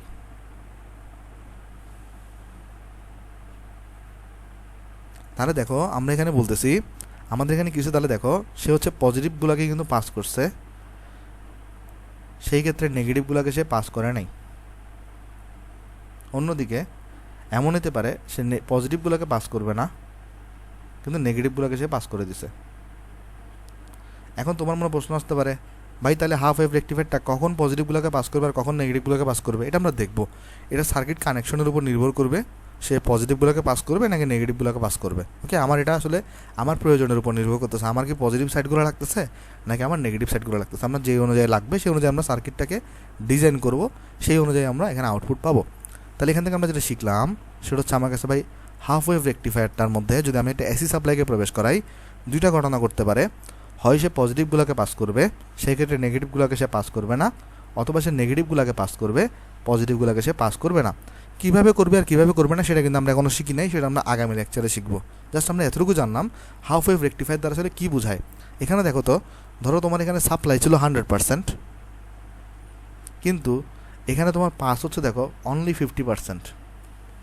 এখানে পাস হচ্ছে তোমার অনলি 50%। তাহলে এটা কি এফিসিয়েন্ট? মানে এটা কি তোমার মানে খুব একটা কি কার্যকর? না ভাই, তোমার সাপ্লাই ছিল 100%, আউটপুটে তুমি পাচ্ছ অনলি 50%, তোমার তো লাভ নাই। এটাতে কোনো লাভ আছে তেমন? এটাতে কিন্তু কোনো লাভ নাই। সো এই জন্য আসলে এটা তো আসলে কী হয় না, কোনো তেমন একটা খুব ভালো দক্ষতা পাওয়া যায় না। 50% দক্ষতা পাচ্ছ অনলি, কারণ দেখো পাঠাচ্ছ 100%, বাইর হচ্ছে 50%, অথবা হয় এটা বাইর হবে না এটা বাইর হবে। ব্যাপারটা হচ্ছে তাহলে হয় তোমার কাছে ভাই এটা বাইর হবে, হয় তোমার কাছে এটা বাইর হবে, নাহলে তোমার কাছে এটা বাইর হবে। ওকে, তাহলে মানে কিন্তু তোমার এখানে অনলি 50% তোমার কী আছে এখানে এফিসিয়েন্ট, পুরোটা কিন্তু এফিসিয়েন্ট না। সো এই জন্য তোমার কে আবিষ্কৃত হয়েছে? ফুল ওয়েভ রেক্টিফায়ার। এই জন্য কে আবিষ্কার হয়েছে? ফুল ওয়েভ রেক্টিফায়ার। আসো আমরা দেখি ফুল ওয়েভ রেক্টিফায়ার কী করে, দেখি আসো। ফুল ওয়েভ রেক্টিফায়ার সে কী করে এটা দেখি আসো। দাঁড়াও, ওই এত বাঁকা লিখলাম কেন, দাঁড়াও। আমরা এখন চলো দেখি আসো ফুল ওয়েভ রেক্টিফায়ার কি করে সেটা দেখবো। আসো, দেখানোটা খুব সোজা। আমরা চলো এখান থেকে এটাকে কপি করি। এখানে কাহিনী একটাই ঘটবে, দুইটা ঘটবে না। এখানে সাপোজ ধরো আমি পাঠালাম এটাকে, কেমন, আর এটাকে হচ্ছে আমি এখানে ফুল ওয়েভ রেক্টিফায়ারের মধ্যে দিয়ে পাঠালাম। ফুল ওয়েভ রেক্টিফায়ারের মধ্যে দিয়ে পাঠালাম।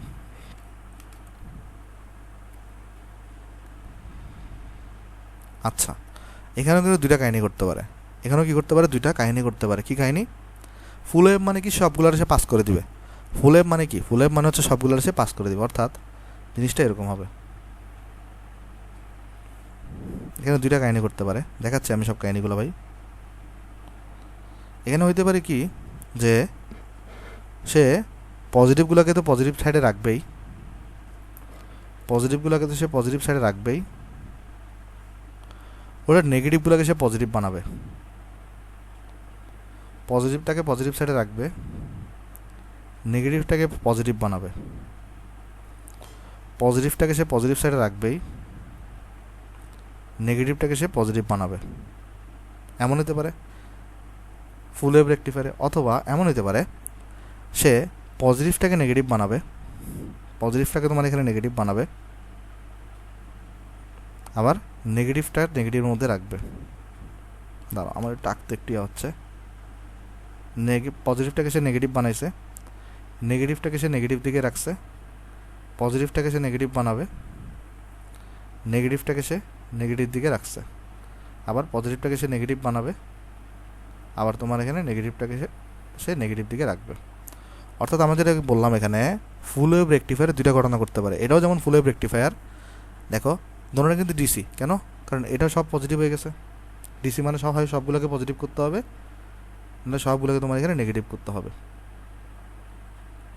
তাহলে এখানে যে কাহিনীটা করছে, এসি পজিটিভগুলোকে সে পজিটিভ দিকে রাখছে, পজিটিভগুলোকে সে পজিটিভ দিকে রাখছে, আর নেগেটিভগুলোকে টেনে পজিটিভ বানাইছে, নেগেটিভগুলোকে টেনে পজিটিভ বানাইছে।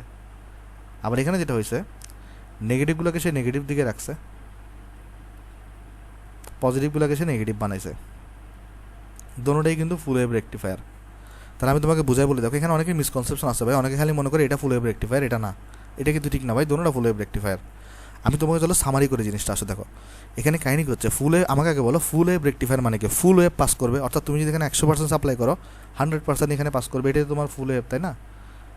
হাফ ওয়েভ মানে অর্ধেক অংশ পাস করবে, আর ফুল ওয়েভ মানে 100% পাস করবে। এখন তোমাকে এটা ডিসি বানাইতে হবে। রেকটিফায়ারের কাজটা কি বলো তো? ডিসি বানানো।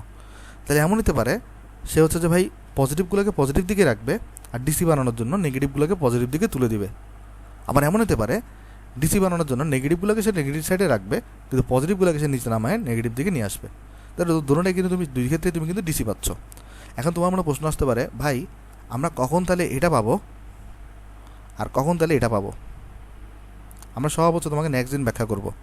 তুমি যদি কোনো কারণে এটা যদি বুঝতে পারো, তাহলে তুমি এটা বুঝতে পারবে 100% শিওর, কারণ এইটা আর এটার মধ্যে সার্কিটে একটা জাস্ট প্লাস মাইনাসের ডিফারেন্স, মানে একটু জাস্ট উল্টা করে লাগাইতে হয়, আর কোনো কিছুই না। এটাকে যেভাবে লাগাবা, এটাকে যদি একটু করে উল্টা করে লাগাই দাও তাহলে এটা পেয়ে যাবা। অনুরূপভাবে এটাকে যদি বুঝতে পারো তাহলে এটা বোঝা তোমার জন্য কোনো ব্যাপারই না, কারণ এটাকে যে এইটা থেকে আউটপুট যেটা পাচ্ছ, জাস্ট এটাকে যদি ডায়োডটাকে যদি উল্টা করে লাগাই দাও তখন তুমি নিজেরটা পাই যাবা। ওকে, তাহলে চলো আমি সামারি করে আজকে আমরা তাহলে কী কী বললাম রেকটিফায়ারের ব্যাপারে। আমরা কিন্তু এখন রেকটিফায়ার এটা কীভাবে কাজ করে, কীভাবে এটা শুধু পজিটিভগুলোকে পাস করতেছে, নেগেটিভগুলোকে পাস করতেছে না, অথবা নেগেটিভগুলোকে পাস করতেছে, পজিটিভগুলোকে পাস করতেছে না, সেটা কিন্তু আমরা এখনও দেখি নাই। এটা দেখবো কখন? আগামী লেকচারে একদম স্টার্টিংয়ে দেখবো আমরা, হ্যাঁ, কীভাবে কাজটা করতেছে। কারণ এটা আসলে বড় বড় জিনিস, তো আমি যদি এখন বুঝাই তোমার হচ্ছে তাড়াহুড়ো হবে, তুমি হয়তো নাও বুঝতে পারো। এই জন্য তোমার উপর আজকে অনেক লোড গেছে ভাই, এই জন্য আমি তোমাকে আজকে এটা পড়াচ্ছি না। অন্যদিকে ফুল ওয়েভ রেকটিফায়ার কী করে, সে ফুল ওয়েভটাকে পাস করবে, কিন্তু যেহেতু ডিসি তাহলে হয় পজিটিভ দিকে পাস করতে হবে না নেগেটিভ দিকে পাস করতে হবে। সিস্টেম কি, পজিটিভগুলোকে পজিটিভই রাখতেছে, নেগেটিভগুলোকে ঠাস করে উপরে দিলে পজিটিভ বানিয়ে দিবে। আবার নেগেটিভগুলোকে এমন হতে পারে নেগেটিভগুলোকে সে নেগেটিভ দিকে রাখছে, পজিটিভটাকে তখন নেগেটিভ বানিয়ে দিবে, দোনোটাই তো ডিসি ভাই। এখন তাহলে দুইটা ঘটনা করে করতে পারে, একটা হচ্ছে যে হাফ ওয়েভে তাহলে তোমার দুইটা ঘটনা করতে পারে, ফুল ওয়েভে তোমার দুইটা ঘটনা করতে পারে। কীভাবে করবে সেটা আমরা নেক্সট দিন আলোচনা করব, কিন্তু তুমি আগে এটা বুঝো যে তুমি এই দুইটা কনসেপ্ট বুঝছো কিনা। হাফ ওয়েভ রেকটিফায়ারে তাহলে কী হয়, পাস করো তুমি এখানে 100%, কিন্তু এখানে আউট হয় কতটুকু, 50%, হাফ ওয়েভ পরিমাণ তোমার আউটপুট হচ্ছে। আর ফুল ওয়েভে কী হয়, পাস করো তুমি 100%, আর 100% তোমার এখানে বের হচ্ছে। এখন বেরোবার সময় হয় পজিটিভ দিকে বেরোবে না নেগেটিভ দিকে বেরোবে, এই ক্ষেত্রে সেম ঘটনা করছে। কীভাবে এরা করতেছে কাজগুলা, অর্থাৎ হাফ ওয়েভ রেকটিফায়ার সার্কিট আর ফুল ওয়েভ রেকটিফায়ার সার্কিট কীভাবে এই কাজগুলো করতেছে, এটা আমরা নেক্সট দিন দেখবো। সো আজকের লেকচারটা আমাদের তাহলে এতটুকুই থাক। আজকে যেহেতু আসলে আমাদের এত সময় নেই, তাই আমরা দেখাতে পারতেছি না সার্কিটটা কীভাবে কাজ করতেছে, তো আমরা নেক্সট দিন দেখাবো জিনিসটা। আজকে ভিডিওটা ভালো লাগলে তুমি ভিডিওটা লাইক করতে পারো, ভিডিওটা তোমার মধ্যে সাথে শেয়ার করতে পারো, আর চ্যানেলে নতুন হলে চ্যানেলে সাবস্ক্রাইব করতে পারো। তাহলে আমি যদি তোমাকে আজকের পড়াগুলো যদি একটু সামারি করি, তাহলে আমরা প্রথমে আজকে ডায়োডের দুটো ম্যাথ করলাম, তারপর হচ্ছে আমরা রেকটিফায়ার পড়লাম, রেকটিফায়ার জিনিসটাকে যেটা এসিকে ডিসিতে কনভার্ট করে। আর এরপর আমরা দেখলাম রেকটিফায়ার দুই প্রকারের হতে পারে, হাফ ওয়েভ, ফুল ওয়েভ। হাফ ওয়েভ মানে হচ্ছে যে 100% পাস করবা কিন্তু 50% বের হবে, এখন 50% পজিটিভ দিকেও বেরোতে পারে, 50% নেগেটিভ দিকেও বেরোতে পারে। আবার আমরা এটা দেখলাম ফুল ওয়েভ রেকটিফায়ার মানে যেটা তুমি অ্যাপ্লাই করবা সেটাই তোমার বেরোবে, কিন্তু বাইরে হওয়ার সময় হয় পজিটিভ দিকে বেরোবে না নেগেটিভ দিকে বেরোবে। এটা হচ্ছে আমাদের পড়া ছিল। তো সবাই ভালো থাকবেন ভাই, আসসালামু আলাইকুম।